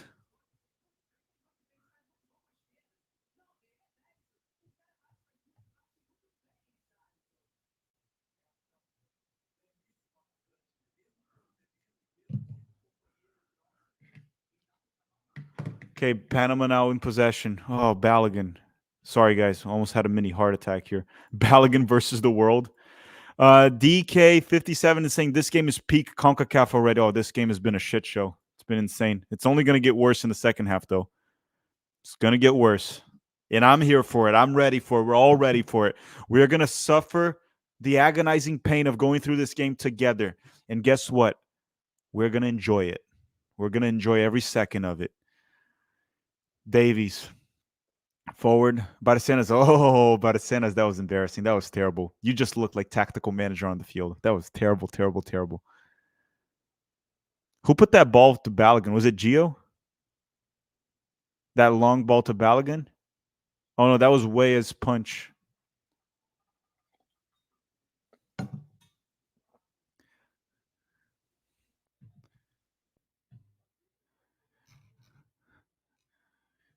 Okay. We're masochists? Yeah, that's what we are. We're masochists here. Is that how I pronounce it? Masochist. Yeah. Scally wins it. Carrasquilla tries to go long. Matt Turner, grab that ball. Grab that ball. That's what she said. Wait, grab that ball. That's not what she said. That's what he said. Right? Yeah. It wouldn't make sense if she said grab that ball. Would it? No, it wouldn't make sense. Matt Turner, and that'll probably do for the first half here. That'll do for the first half. Matt Turner blasts the ball forward, and we are going to halftime. 1-1 United States and Panama. The United States playing man down. Very physical game. Very chaotic game. Balogun, clearly the best player. Jose saying, is Reyna playing well? Meh. No, I wouldn't say well or bad. Just not really active. Right? Not very active. But that'll do for the first half. I'm actually, because this has been so crazy, so chaotic, I'm actually interested in looking at the stats. Oh, Panama has a higher expected goal stat, more shots, oh my goodness. Panama's completely dominating the United States right now.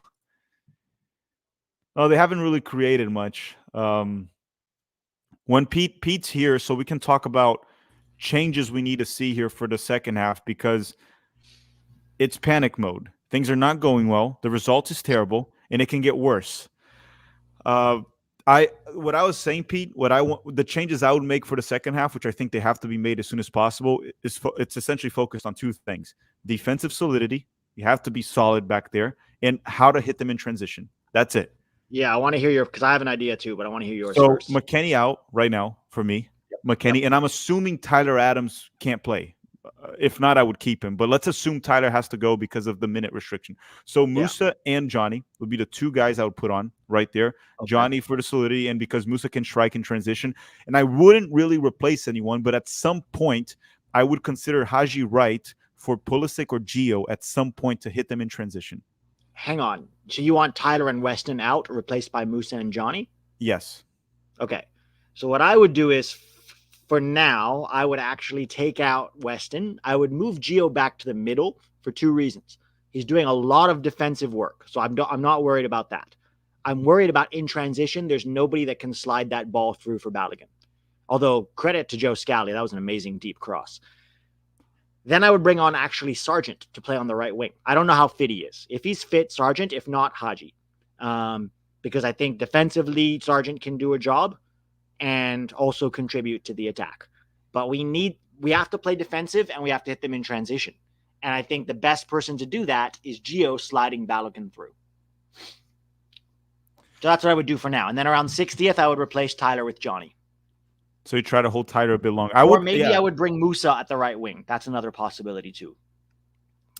Manuel saying Balo didn't hit that with his purse. Clear of Santi. Oh, Balogun is better than Santi Jimenez. We've been through this. Right? Yeah. We've been through this. Oh, that would have been such a sweet goal that came. I know he was offside too, but that would have been 3 belters in 2 games from Balo. And by the way, he's the only one that's drawing fouls and looking dangerous. Everybody else looks kind of. So for me, I'm not happy with the body language. I think the last 10 minutes was a little bit better. We did a good job of limiting their chances, but we still look terrified. Here's the thing. You can't let them have the ball for 60 minutes. We're going to tire. They're going to get chances. They're going to score. You need to rest on the ball. And the idea that you can't rest on the ball with 10 men is just not true. If you open up and try to circulate and try to rest on it and then look for moments to attack, it's very possible.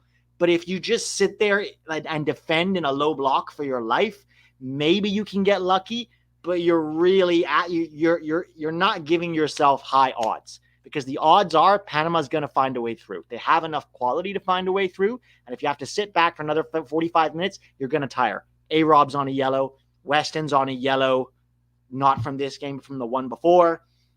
Adams can't go a full 90.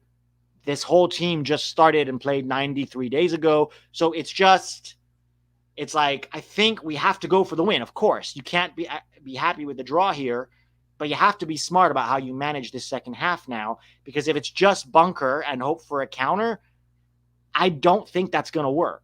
You're asking a lot of that back line, and in 45 minutes, Panama will create. Yeah, but again, this Panamanian side is not good enough that we shouldn't believe that we can win. We still can win this game. Of course we can. We just saw it. Balogun hit he was offside by like a step. And plus we were 1-0 up with 10 men. Yeah, just got to keep believing. And Nicola's asking, is Weah playing well? No comment. I plead the fifth on that one. Yeah. Pricey saying, here we go. Here comes the blame the ref FC. The ref has been ass. Whether or not you believe that, he's been ass. Weah deserved to get a red, but he has been ass in multiple occasions. There was a weird call there on Pulisic, maybe that looked like a penalty kick for the U.S. with Pulisic. The yellow card on A-Rob was stupid. A-Rob was going for the ball, barely touched the guy. Then there was the yellow on the guy who fouled Matt Turner. So those are all fouled. You mean the guy that tried to murder Matt Turner? Yeah, those are all legitimate yellows, but I don't know that would have necessarily changed this outcome, right? Yeah. So if we're blaming the ref, then we're focused on the wrong thing. I think we need to focus on our response. And John, this is where Greg earns his money at halftime. What message does he get across to these players, and how does he adjust tactically? This is what he's paid $1.7 million a year to do. Well, and also, how do you, mentality of the players too, set the tone, wake them up. The players should all be, they don't all have the talent that Balogun has, for example. Pulisic does, Reina does, but not all of them. But Balogun's mentality, grinding, fighting, pushing, drawing fouls, where is that grit from the players? That's what we need to see. It's not just the talent. There were multiple occasions where Balogun's shoving the Panamanian players, pushing them out of his way, grinding for the ball, winning the ball. Where is that from the players? Where is Christian Pulisic doing that? This is where Pulisic has to, rise to the occasion. Not in easy moments when you're beating up Bolivia. Do it now. Fire up your team. Well, Weston too. Ream. These are the leaders, right? Pulisic, Weston, Ream, Tyler Adams. These are the leaders. Where's that leadership now? Because right now it looks like Balogun and Scally are the ones that are trying to put this team on their back. And they're not the leaders of this team. The mentality doesn't seem to be there with the main leaders, which are Tyler, Pulisic. This is the perfect game for Tyler to start with the fuck you, like push guys, like fire up your team, call your team to rise to the okay. This is the moment. This is the time to rise. It's reaching a point where the game today is like 50% mental at this point. It's how you grind it out now. Now, these are the moments where good teams find a way to pull a result. You're in a shit situation. You're playing man down. Panama is feeling the momentum. The next game's against Uruguay, and you find a way to pull a miraculous win. We see teams with that mentality do that. Real Madrid is the one classic team that does that. You're like, they're down. Mourinho They're did done. it with Inter Milan in the Champions League final, remember? Or the semifinal. Yep. I see that with Palmeiras very often, with Abel Ferreira too. Find a way to get the result. The U.S. is still the superior team. We're still the better team from a technical standpoint. Find a way to get the result. Now it's mental. Jonathan is saying, what a gift for Greg Berhalter. We'll keep his job if grouped. He will, look, I swear, if we get grouped, which I don't think we will, I'm still standing that we are going to find a way to get a result. If we get grouped and Berhalter's still in charge, I'm sorry, guys. I don't think I can continue to cover this team. I'm just saying it right now. If we get grouped and Berhalter's still in charge of the national team, I don't think I can continue covering this team. I'm sorry. Yeah. That's just a fact. And I think a lot of you probably... Because if U.S. soccer doesn't care, why should we? Yeah, that's a pretty valid point. Ray Puma saying, first game I ever bet on and we get a red. Thank you, Weah. Maybe you're bad luck, Puma. Ben Deros is saying the blatant handball not given on the early header looms large. So he's talking about the handball and the goal. Yeah, the handball. The problem is that Ream was offside first, so the handball and the goal doesn't really matter. I don't think. Yeah. Frank Castro saying we all know Gio's coming out. Probably knowing Greg. See, I wouldn't understand that because defensively he's been rock solid today. And for the last 5 games, he's been working really hard defensively, and he's a very good option in transition. So I would not understand pulling out Gio. I really wouldn't. I'll say one thing though. I would consider pulling out Gio or Pulisic at some point in the second half in the 60th minute and just put another transition merchant and go route one football. Go ugly, if anything. I wouldn't pull off Balogun. No, Balogun. No. Balogun is our best hope of. No. It has to be. I would consider putting Balogun and Haji up top. And just go route one, throw them the ball, let them fight for it, let them try to do. Haji's good in transition, you know that. He's good in transition, Haji, right? But you have to have someone to put the ball for him, right? Right, that's what I'm saying. Same with Balogun. Like, who's going to slide them through if Gio and Pulisic aren't on the field? Marcos Vitella is saying, I think the United States was shocked. Balogun is doing amazing. I bet Greg takes him out. Imagine Greg takes Balogun out and puts Aronson. Aronson, yes, Brendan Aronson or Shaquille Moore to bunker. Oh, my God. Watch. He takes out Gio for Shaq Moore. I would not be surprised. 2 right backs. 2 right backs on the field. Put Scally as a center back. And, oh, my goodness. Keeping tab saying, how bad is tying? Terrible. If we tie, we go to the Uruguay game needing at least a draw to advance. If we draw, we advance.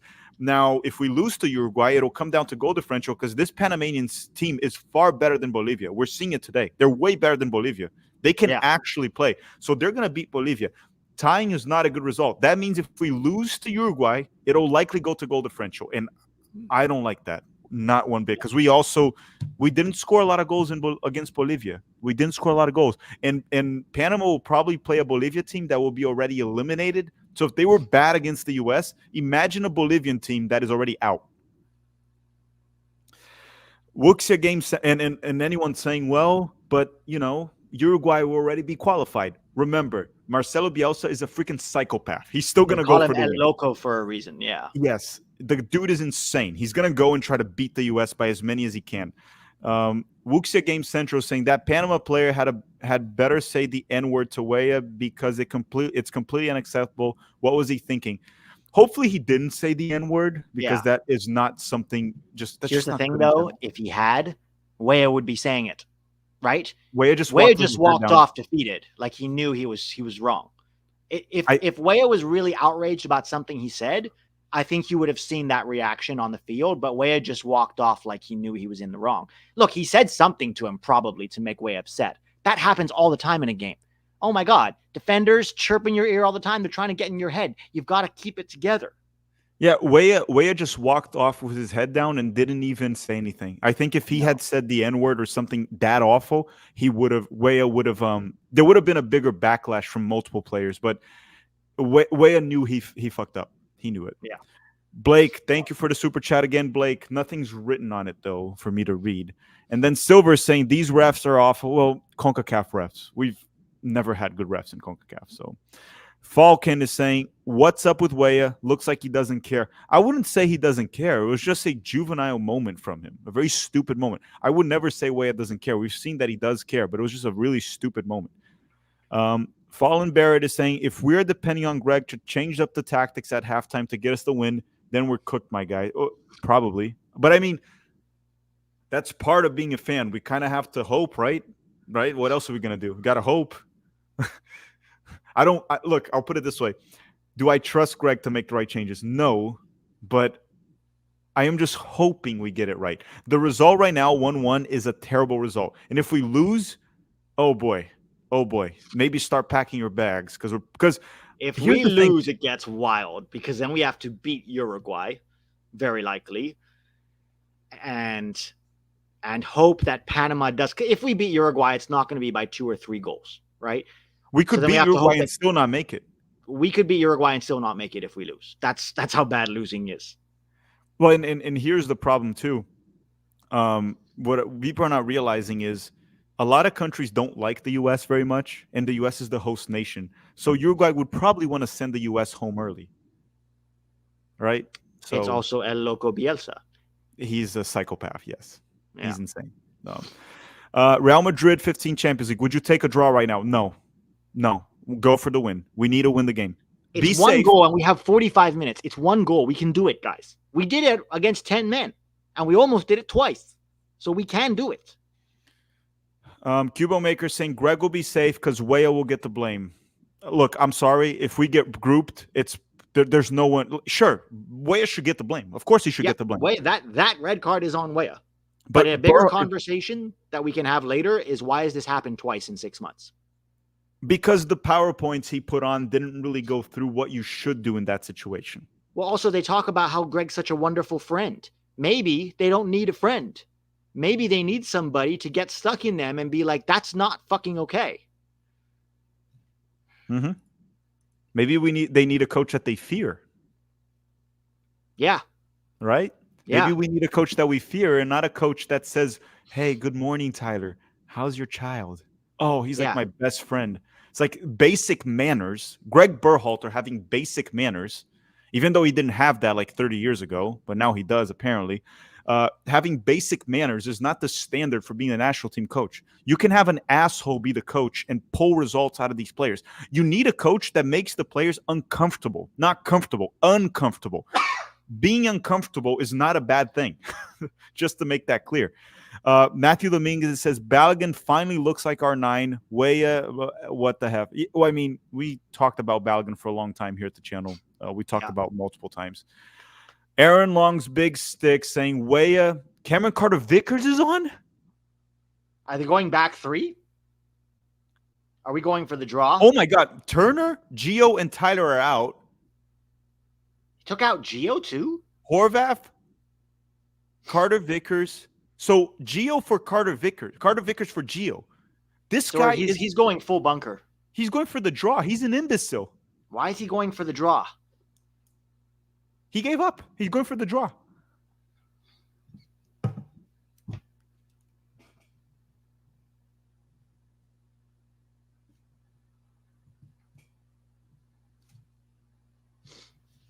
Yeah, man. I don't know. I don't agree with these subs.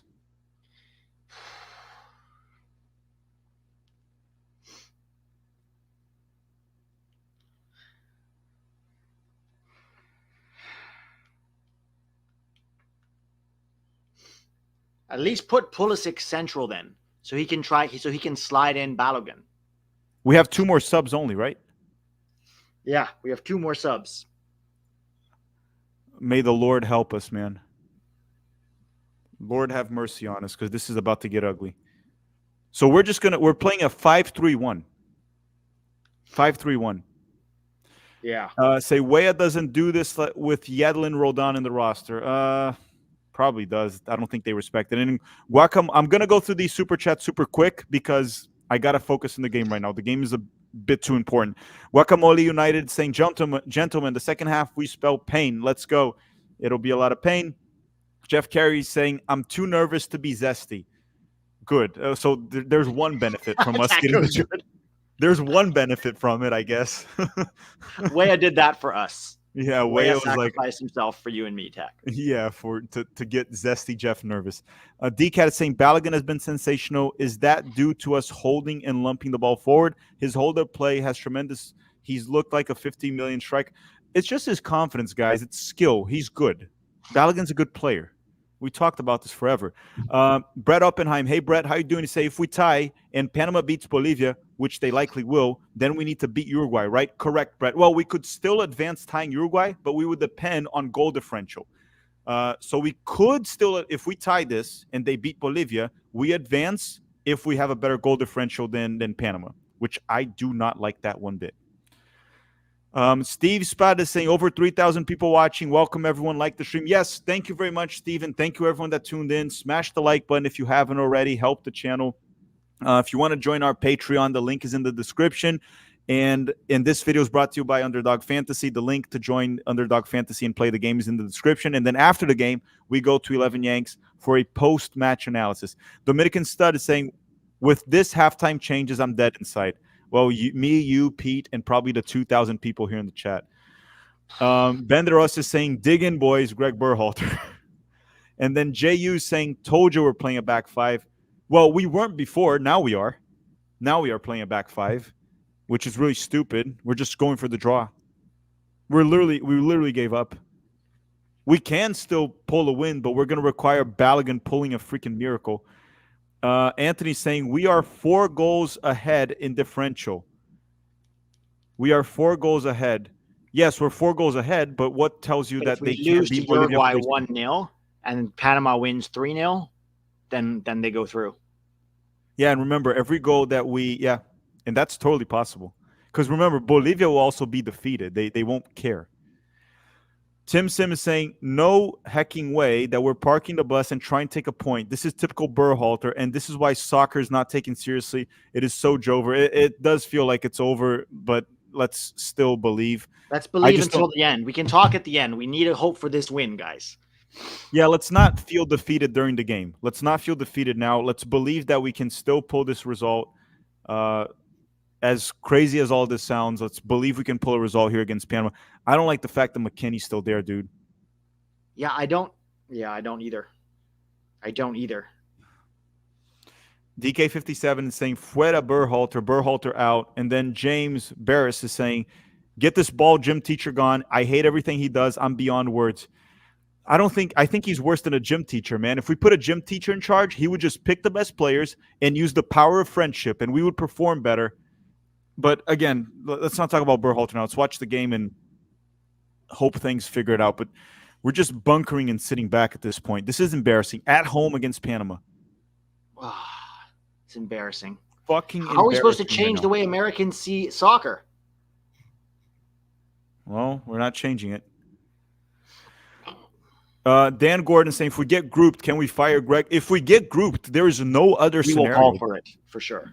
Like we will stream every day calling for it. I will bitch on Twitter all day long. Yeah. He needs to get fired if we get grouped. But again, listen, even if we lose today, we're not grouped yet. We live to fight another day. All right, Tack. I'll be in and out. See you soon, Pete. Jay Money is saying refs versus the U.S. men's national team. We talked about this. We can't entirely blame the ref. Like, Weah deserved to get a red. And then do not spam in the chat. We will block you. Do not spam in the chat. Jonathan is saying we lost Turner and Panama didn't even get a yellow for it. Yeah, what sucks is Turner could be out, man, for whatever he got. I don't know what Turner has. This is not good. Not good. Not good at all. And yeah, the Panamanian player, the Panamanian player did not even get a single yellow. And then Andrew's saying, too critical. This is a good team. You guys are smart, no doubt. Give them a chance. Tired of Berhalter's criticism. Well, the problem is it's always the same, right?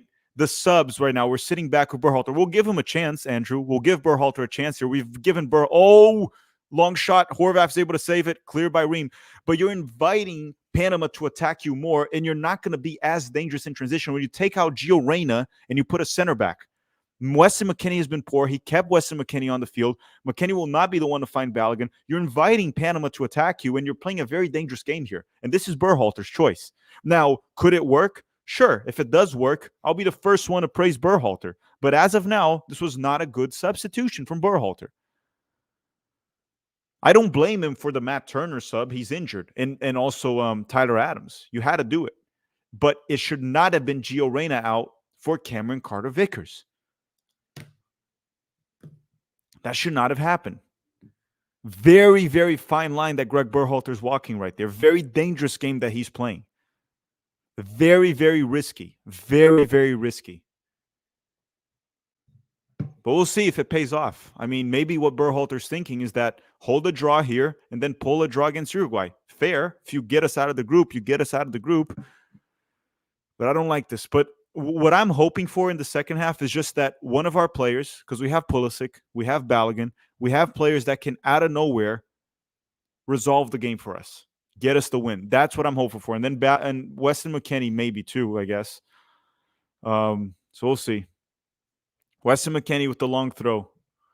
And then LOI Fan TV saying, watching from Ireland, SO the Irish League. Header, and that'll be Panama's ball. Hey, welcome, man, from all the way from Ireland. Why are you watching this game? Are you American or just watch anything, any soccer? Just any soccer? Pricey saying, joked about it, didn't think it would actually do. Yeah, man, you were kind of right, which sucks. Tim Sims saying, Berhalter versus Southgate, the battle of the greatest soccer terrorists. Yeah, man, I honestly think actually Southgate is worse than Berhalter, just to make that clear. But we'll see. Second half here, United States and Panama 1-1, 53 minutes into the game.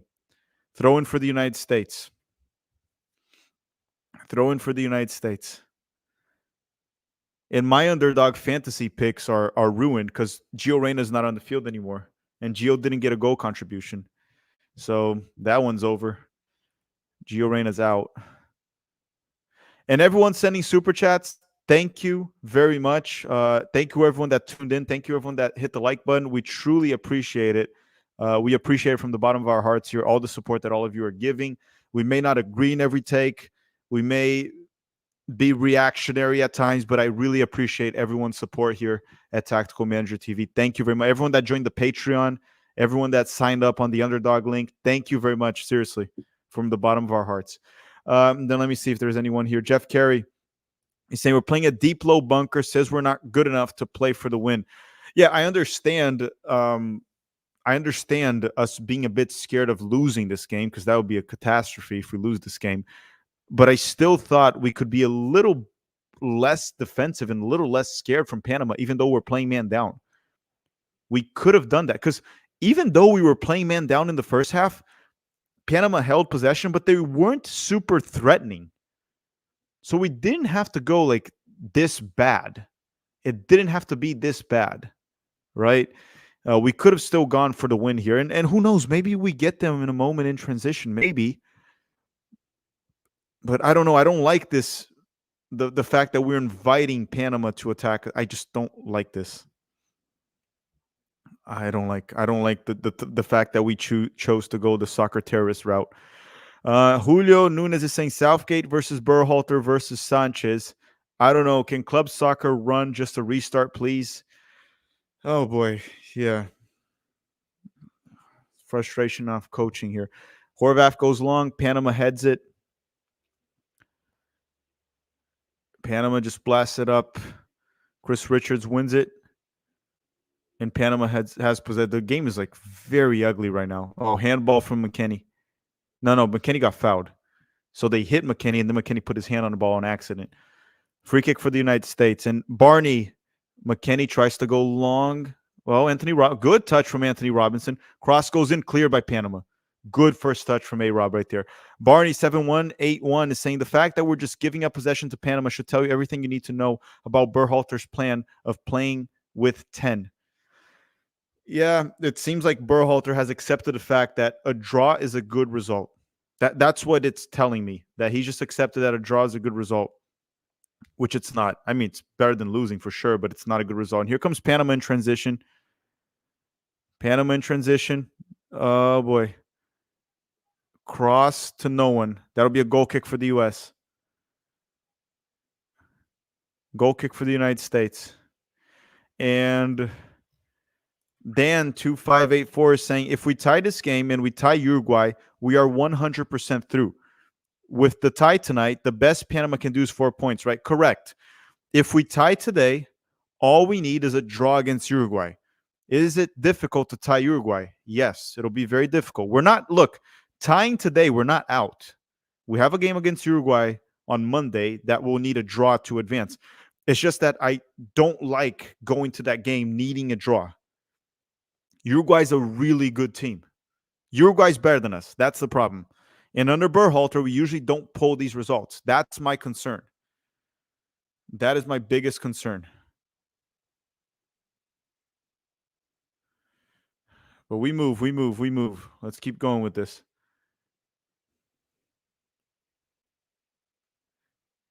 And if you guys haven't already, make sure to smash the like button. I don't know how many likes we have in the video. We hit almost 1,000. Almost 1,000 likes. That's not bad. That's good. We're doing good. Thank you. Appreciate it, everyone. Appreciate it a lot. Let's see if I didn't miss anyone. No, I didn't miss anyone. Okay, back to the game. Panama again in possession, tries to go long, and Tim Ream goes back to Horvath. Horvath is pressed. He just blasted up. 57 minutes. Panama gets the ball once again. Tries to go long, and Horvath will get the ball for the United States. Ethan Horvath holds the ball for the United States. Oh, boy.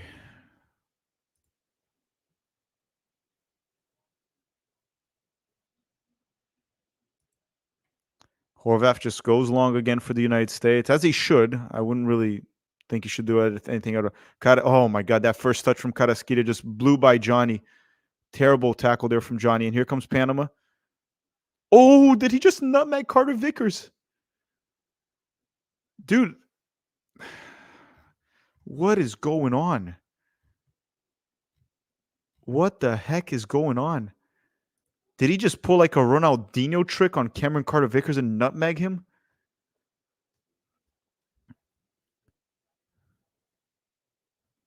Wait. Whoa. No way. He's going to call a VAR on that? Are they really calling the VAR?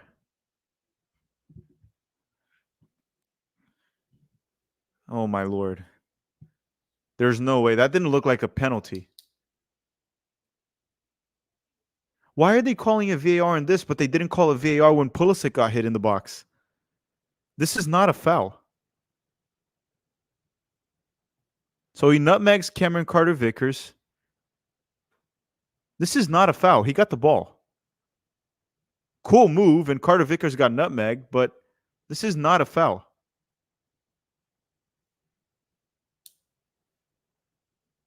The whole arms thing is just one player. Like, that happens. They grab each other. They push each other. That's not a foul. But my goodness, Cameron Carter Vickers got embarrassed in that play. Michael's saying, what is the purpose of using a sub on changing the goalkeeper? Michael, Matt Turner is injured. So that one's not on Berhalter. Matt Turner got injured, and Berhalter had to use a sub to replace Ethan Horvath. So that one we cannot blame Greg.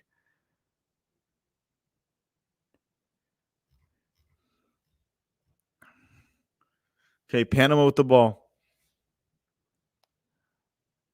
We're letting Panama get a little too comfortable in this game. A little too comfortable. Panama in possession. Ball goes inside. They still have the ball. Carrasquilla has it now. Carrasquilla is so good. A-Rob recovers it for the United States down the left. Free kick for the United States. Free kick for the United States. Whew. They're saying Pepe in up. This is not a game for Pepe. Pepe is not a player that plays in transition. This is not. Are you guys telling me that Pepe's coming on? No. Yeah, I need more mods in the chat. So if you guys can email me, tacticalmanagertv@gmail.com. If you want to be a mod, we don't pay the mods. It's just if you're kind of there. If you want to help, we can give you powers to be a mod. So if you want to be a mod, email me, tacticalmanagertv@gmail.com. And you don't have, there's no obligations. You just have the powers of being a mob in the chat when you're there. A mod, not a mob. But back to the game. 61 minutes. Panama with the ball.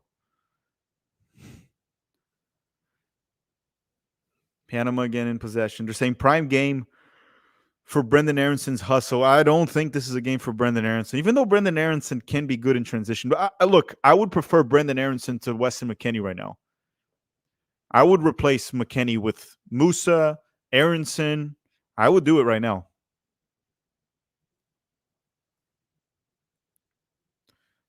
Here comes Panama. Oh, boy. Cut Pulisic. Good defending there from Christian Pulisic. Another ball. Nope. Back. Here comes Panama. Okay. At least we're defending well. Johnny's very high up the field there. Should be deeper. Ball goes in. Here comes Panama. Down the right flank. All the way back. Panama's trying to work their way around the U.S. The U.S. has every single player behind the ball right now. Cross goes in from Panama. No one's there. Oh, shoot. Oh, shoot. Oh, no. He gave a penalty kick. Motherfucker.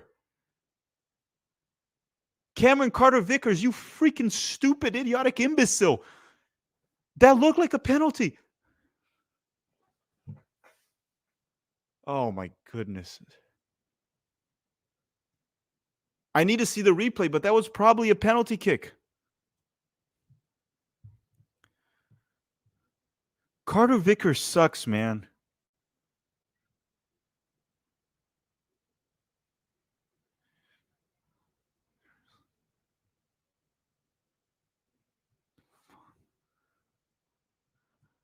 What is that?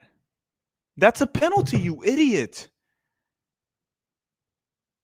He just hits the Panamanian player. The Panamanian player does jump and dive after, but he just hits the player. Doesn't touch the ball.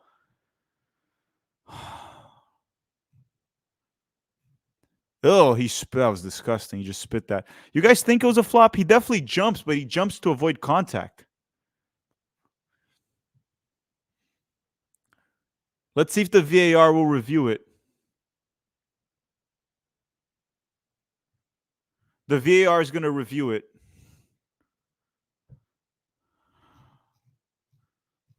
Hey, man, Ethan Horvath has saved our asses before on a penalty kick, so maybe he does it again. Okay, VAR is going to check. VAR is going to check.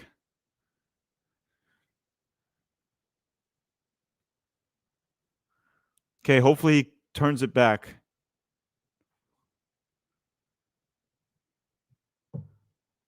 Okay, let's see the replay here.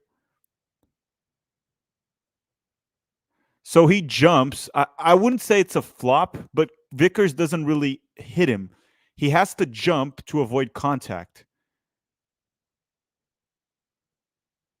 He has to jump to avoid contact. So I wouldn't call that specifically a flop, but I could see the ref overturning it.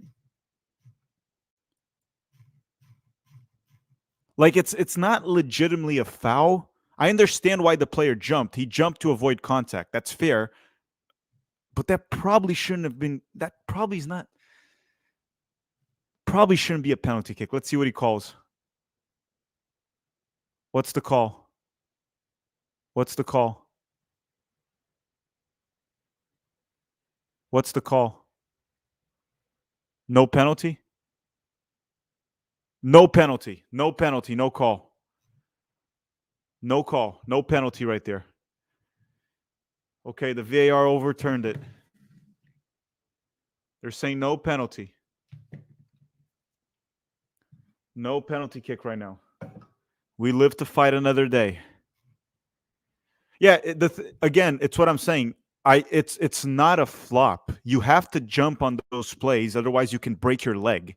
But it's also not a penalty kick, right? I don't think that was a dive. I don't consider that a dive. Everyone's saying that it's not, that it's supposed to be called a dive. It's not a dive. It's not a dive.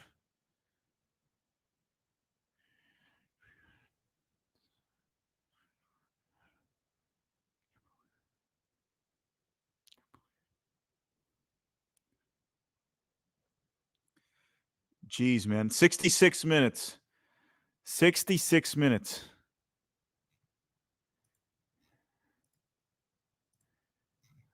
Oh boy.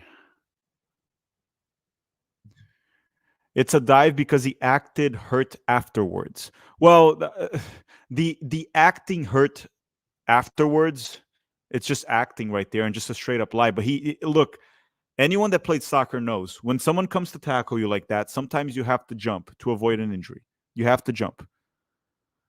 But the acting hurt after, that is what's wrong with it, not the jumping itself.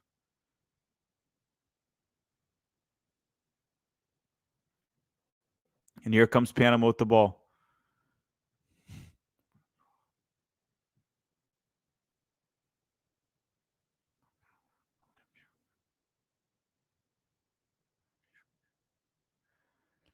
This game is actually driving me nuts.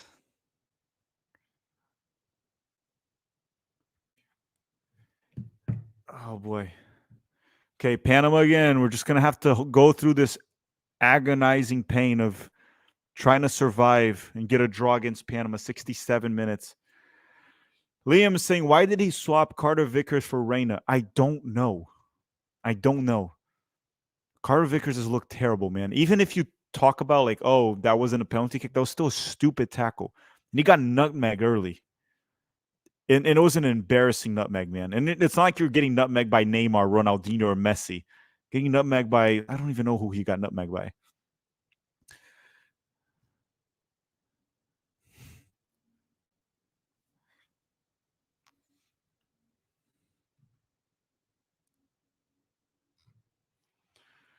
Okay, that's a throw in for Panama. 68 minutes. 68 minutes.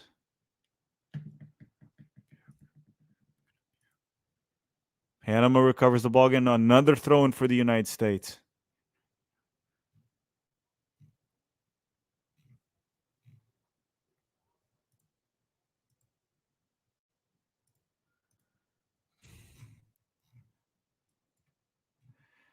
David is saying now we really brought CONCACAF to CONMEBOL.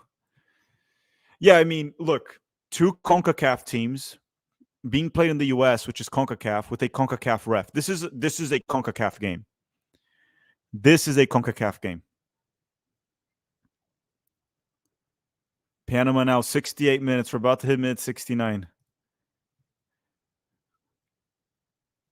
Don't be greedy saying, who thought Canada would be the only one to advance? Well, Canada hasn't advanced yet. I think Canada will advance, but they haven't yet. And the U.S. is not out yet. If we hold this draw, we just need a draw against Uruguay. We can still advance by tying Uruguay. And I know it's tough, but it's possible. It can happen. And minute 69, nice. We hit minute 69, nice. Well, not today, not nice. Not nice. The game hasn't been nice. Not nice. Not nice. Minute 69, yes, nice.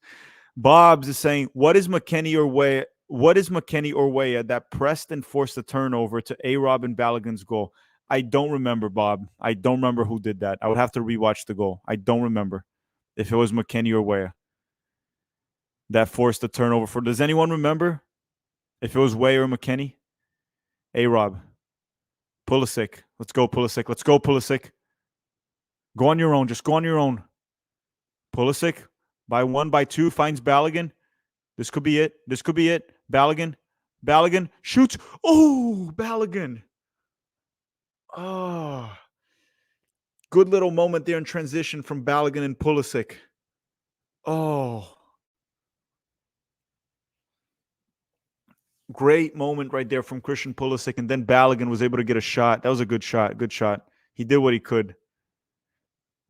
Oh boy. He just had to bend it a little bit more like David Beckham. If he could bend it like Beckham, it would have been a goal. Steven is saying Berhalter still hates the Reynas. Prove me wrong. Well, I'm sure he still hates the Reynas. I'm sure the Reynas hate Berhalter, and Berhalter hates the Reynas. I don't think they're BFFs anymore. I don't think they'll ever be BFFs.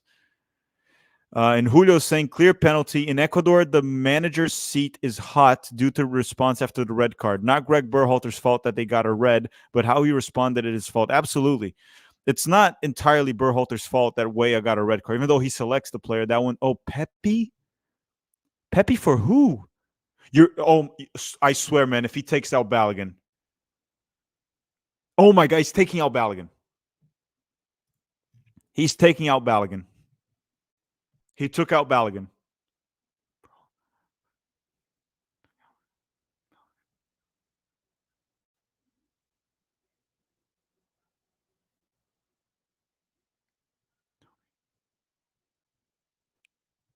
Why? Why would you take out Balogun?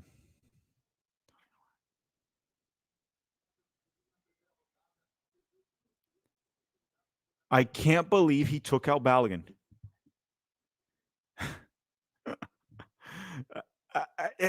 What is going on? Pepe's also not a player to play in transition. The subs were terrible.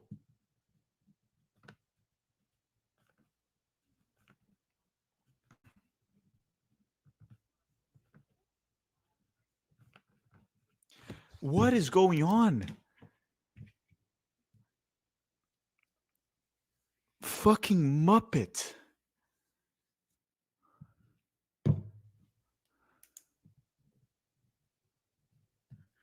Oh my goodness. He took out Balogun. That was our most dangerous player all game long. Balogun literally just had a shot, just a moment.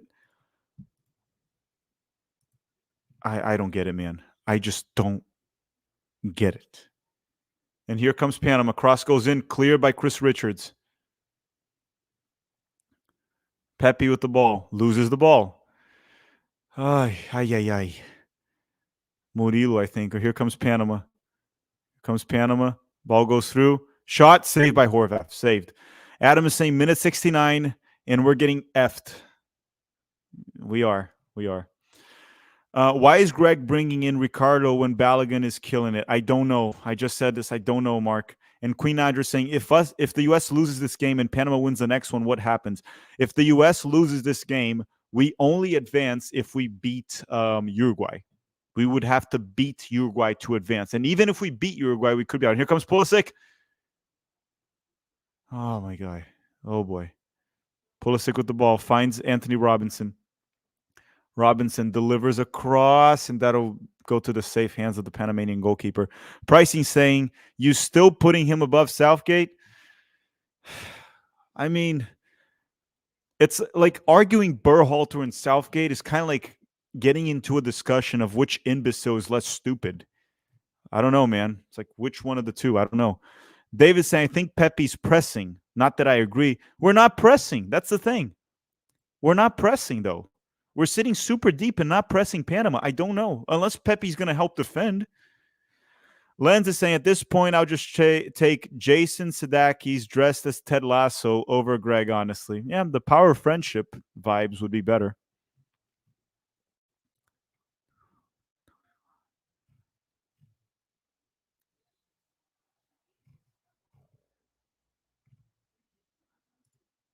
Free kick for the U.S. Pulisic's able to draw it. Gunnar Stahl saying Greg has no feel for the game. Holy shit. Nope. He has no feel for the game. He doesn't.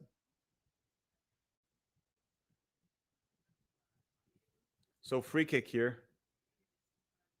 Free kick for the United States. Pulisic. That was a smart move from Christian. Watch Balogun win the Golden Boot and finish 0 matches. He was subbed out last game, Balogun? I think, yeah, he was. Luis is saying at least Greg has cool Nikes on, right? I don't know. I didn't see Greg's shoes or sneakers this game. Does he have cool Nikes? or Jordans. Tim open mid is saying, I bet he pre-planned that sub with Balogun. Yeah, but if he pre-planned that sub, why would you not change your pre-planned sub according to what's happening in the game? Ball goes in, cleared by Panama once again. And Panama will try to hit the U.S. in transition, but Horvath, good. Oh boy, maybe not that good. Not that good. Shaquille Moore next. No, Shaquille, this is not a game to send in Shaquille Moore. You do not send Shaquille Moore in this game.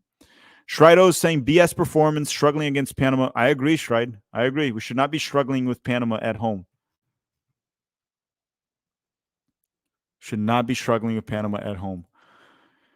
Dave Valensky saying, whenever I argue with my pro Triple G fans or friends or pro Greg Berhalter friends, it always tells me, if we fire Triple G, who are we going to get? And my response is anybody. At this point, anybody.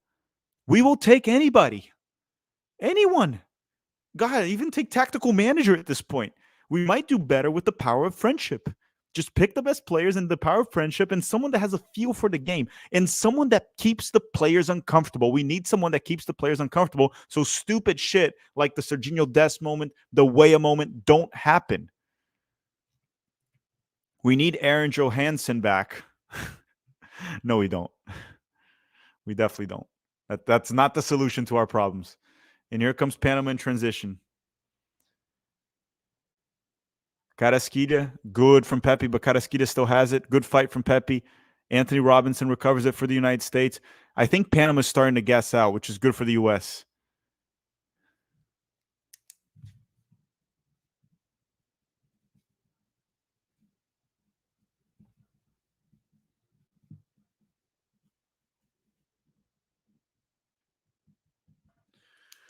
Okay, back to the game here. Minute 77. We've got 12 minutes to go. Shakira.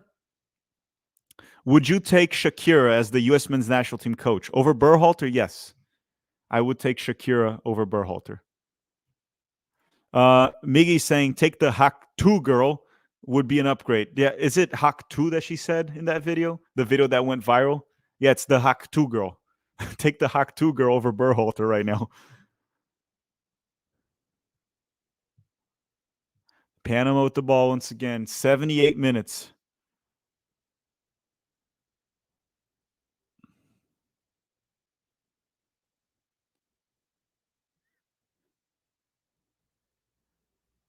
Panama still has the ball. Anthony Robinson. Do I watch anime? Yeah, I watch some animes. I watch Death Note. I've watched Pokemon, Dragon Ball Z Super. I watch a few animes. And Ethan Horvath will hold the ball. The U.S. is just holding the draw at this point. Jeff saying we need a sub for the win. Jeff, I don't want to say that ship has sailed. Anything can happen. But Berhalter doesn't seem to care if we win. He kind of just seems to go for the draw at this point. I don't think he cares that much. The stats for this game are insane. Panama has 76% ball possession. The United States being completely dominated by Panama, even with us playing man down, is actually nuts. Johnny finds Pulisic. Good ball. This could be something. And Joe Scally can't reach it. 79 minutes. That's a goal kick for Panama.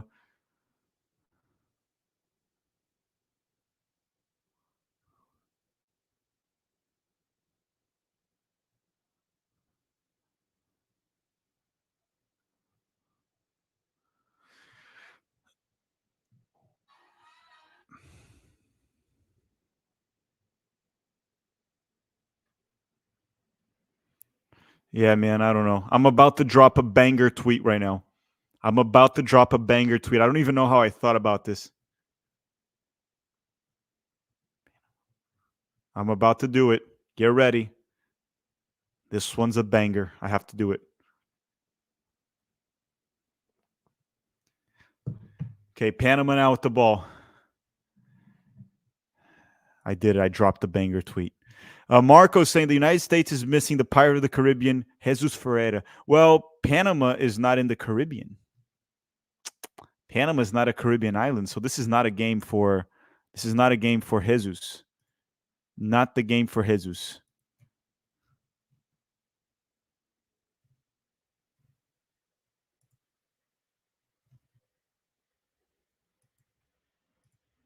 Panama with the ball once again. Oh, boy. This is not how I expected this game to go. This is not how I expected it to go. A-Rob goes long to Pepe. Pepe wins it. Okay, we might be up to something. Who's that? Musa? Oh, my God. Pepe heads it right at the goalkeeper. Oh, Pepe, why? How many goals are you going to waste? How many goals is Pepe going to waste? Panama with the long shot, and that's a goal kick for the U.S. Oh, Pepe. What was that? That wasn't Musa. That was McKinney. Good ball from McKinney. Oh, what a weak header. Poor positioning. Oh, Pepe, you can't.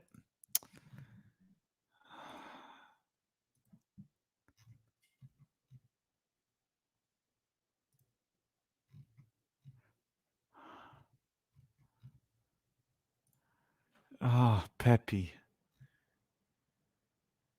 Maybe we should start playing Haji and Sargent. Panama with the ball. Oh, did Carter Vickers get nutmeg again, or is that Tim Ream? That was Tim Ream. Okay, so it wasn't Carter Vickers this time. Pulisic dispossessed. Panama with the ball. Ball goes in. Cleared. Johnny wins it. Panama still has it. Cross. Cleared by Joe Scally. Panama still has it somehow. Cleared by Chris Richards now. 82 minutes. 82 minutes.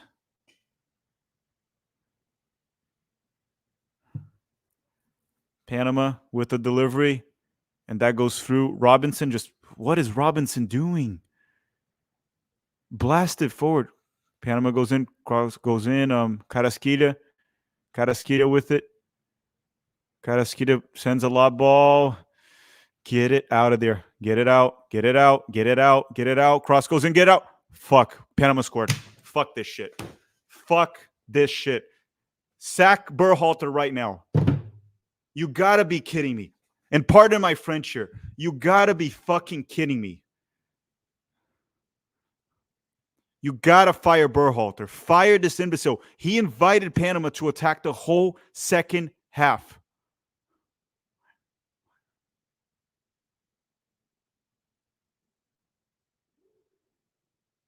Everyone in the media, every fan that supported this man, this is on you.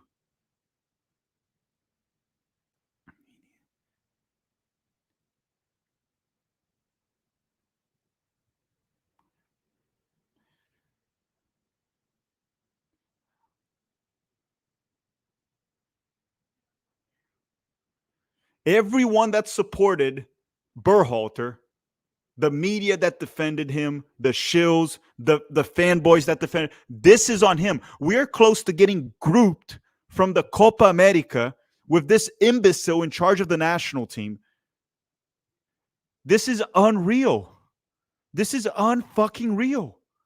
We are losing to Panama at home.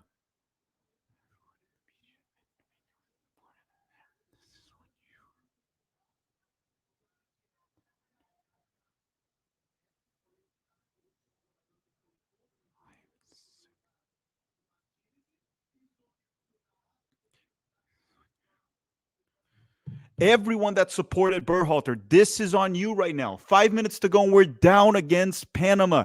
We're going to go to the game against Uruguay needing a win. The U.S. could be eliminated on Monday. This is unfucking real right now.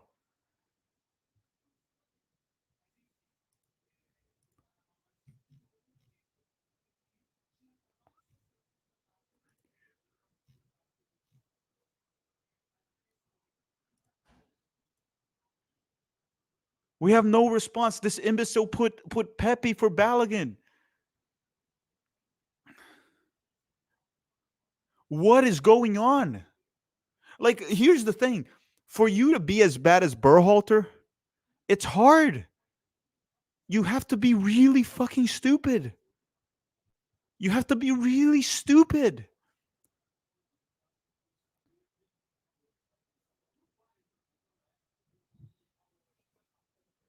This is unbelievable.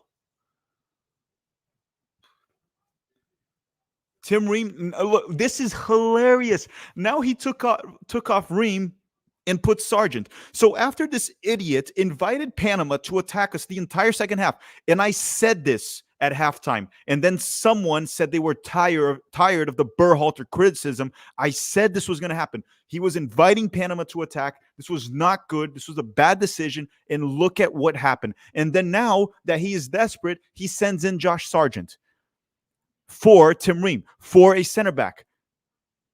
Ball goes in, long ball, cleared by Panama once again. And here comes Panama in transition. Blows by, cross goes in, nothing. Attack, Brazilians go, saying, blame it on Greg, Muppets. Greg is a freaking Muppet. Stupid, idiotic thing. We are seriously we're going to get grouped at home in the Copa America with a group of Panama and Bolivia. Panama and Bolivia, and we're going to get grouped. Unless you think we can beat Uruguay on Monday. Do we truly believe that? N1BL said Horvath could have stopped that. Yeah, sure, maybe. But why are we inviting Panama to attack us the entire second half? Carrasquilla fouls Pulisic, and Carrasquilla gets a red. That's actually good. That's actually good because Carrasquilla won't play against Bolivia. That is good.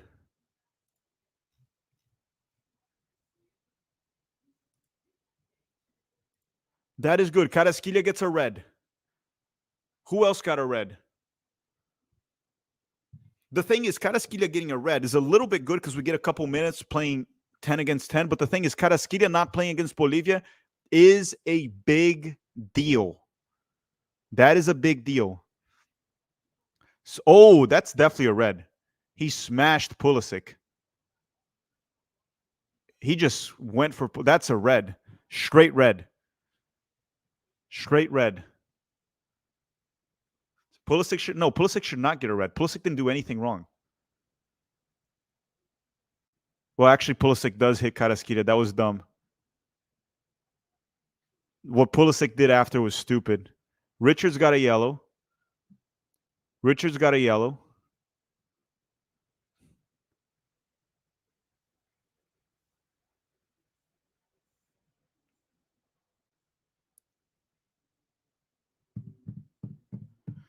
88 minutes. 88 minutes.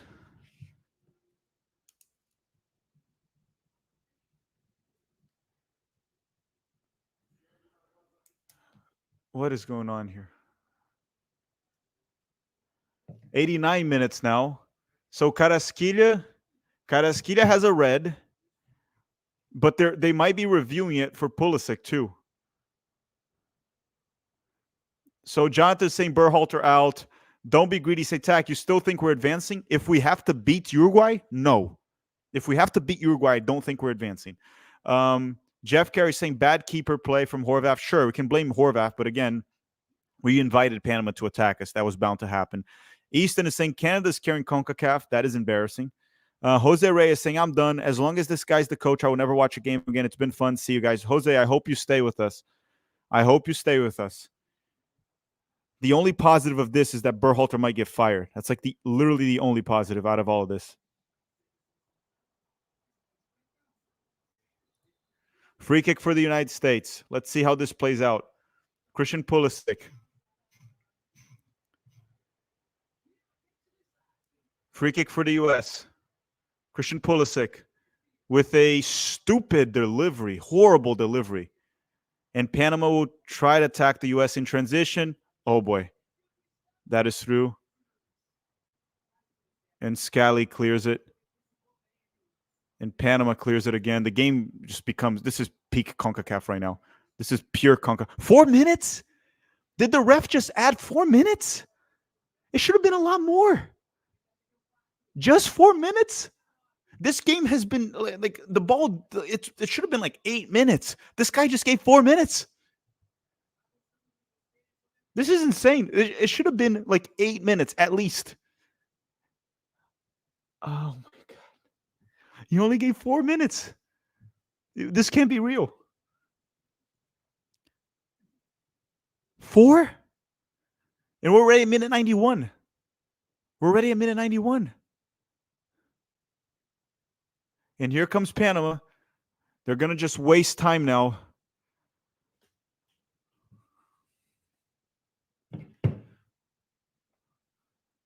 You got to be kidding me, man. Anthony Robinson. The United States now recovers the ball, tries to go long. Panama recovers the ball. We're 91 minutes and 20 seconds. A-Rob recovers it once again. Let's go. Open it wide. A-Rob. Oh, my God. Free kick. Give him a card. Yellow card. What the hell is going on in this game right now? 91 minutes and 30 seconds. That should have been a red for the Panamanian player. He stopped the United States in transition, just went for A-Rob's body. That's a red. That should have been a red.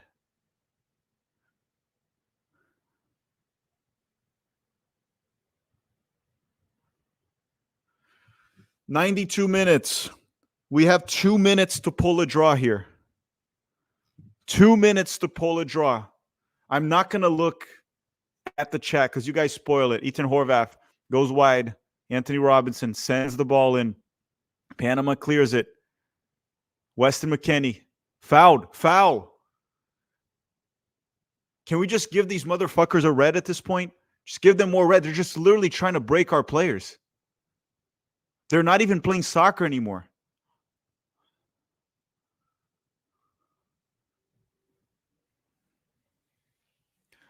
This is not even soccer anymore. Look at that. He just went on a flying kick on Weston McKennie. He completely forgot the ball and went.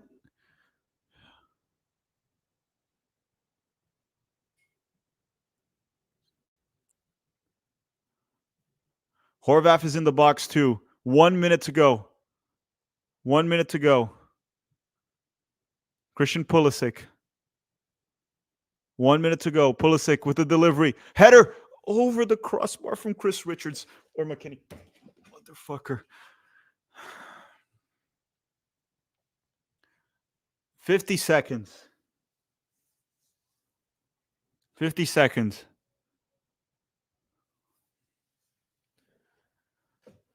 So now the U.S. has to beat Uruguay in the last game to get out of the group in the Copa America at home. And Uruguay is not already qualified. Do you guys realize that? Uruguay, even if they beat Bolivia, they haven't qualified yet. Because if the U.S. beats Uruguay and Panama beats Bolivia, Uruguay can get knocked out. This is not good. We are in big trouble, and we have a bald imbecile in charge of the national team because the stupid, idiotic federation rehired this guy.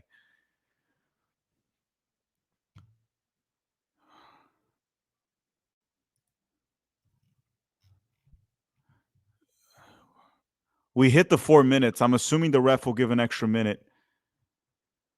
AH is saying, should be called Berhalter winning football. Tim Sims saying, I hate being proven right. Peak Berhalter behind parking the bus has ruined us once again. Yes, Berhalter. And Panama won. Panama defeats the United States at home. And the United States now has to beat Uruguay in the last fucking game of the group stage. Otherwise, we're grouped at home in the Copa America because this stupid federation rehired Berhalter, doesn't know, has no feeling for the game, doesn't know what to do. We get a red card. He has no plan. He bunkers. Once Panama scores, he goes full panic mode, throws Josh Sargent into the game. It's unfucking real right now. It's unreal of what just happened. Adam said, let BJ finish the turn. I would fire Berhalter right now. Dobb is saying, even if we beat Uruguay, we're likely still grouped. We can beat Uruguay and still get grouped. We can beat Uruguay and get grouped. Courtside man is saying Panama wins. Is Bolivia still in the Copa America? Bolivia. Yeah, Bolivia still has a chance. Bolivia still has a chance, I guess. Ethan is saying just lost Panama. Greg won't get sacked. Karl Marx is saying if we don't get grouped, Greg Shirley is out, right? I would assume so. I would hope so. Liam is saying if you think 10 beat 11 will let Greg Berhalter escape as much scrutiny as he deserved, but hopefully getting eliminated in the group stage will be enough to get him fired. Guys, there's a lot of super chats.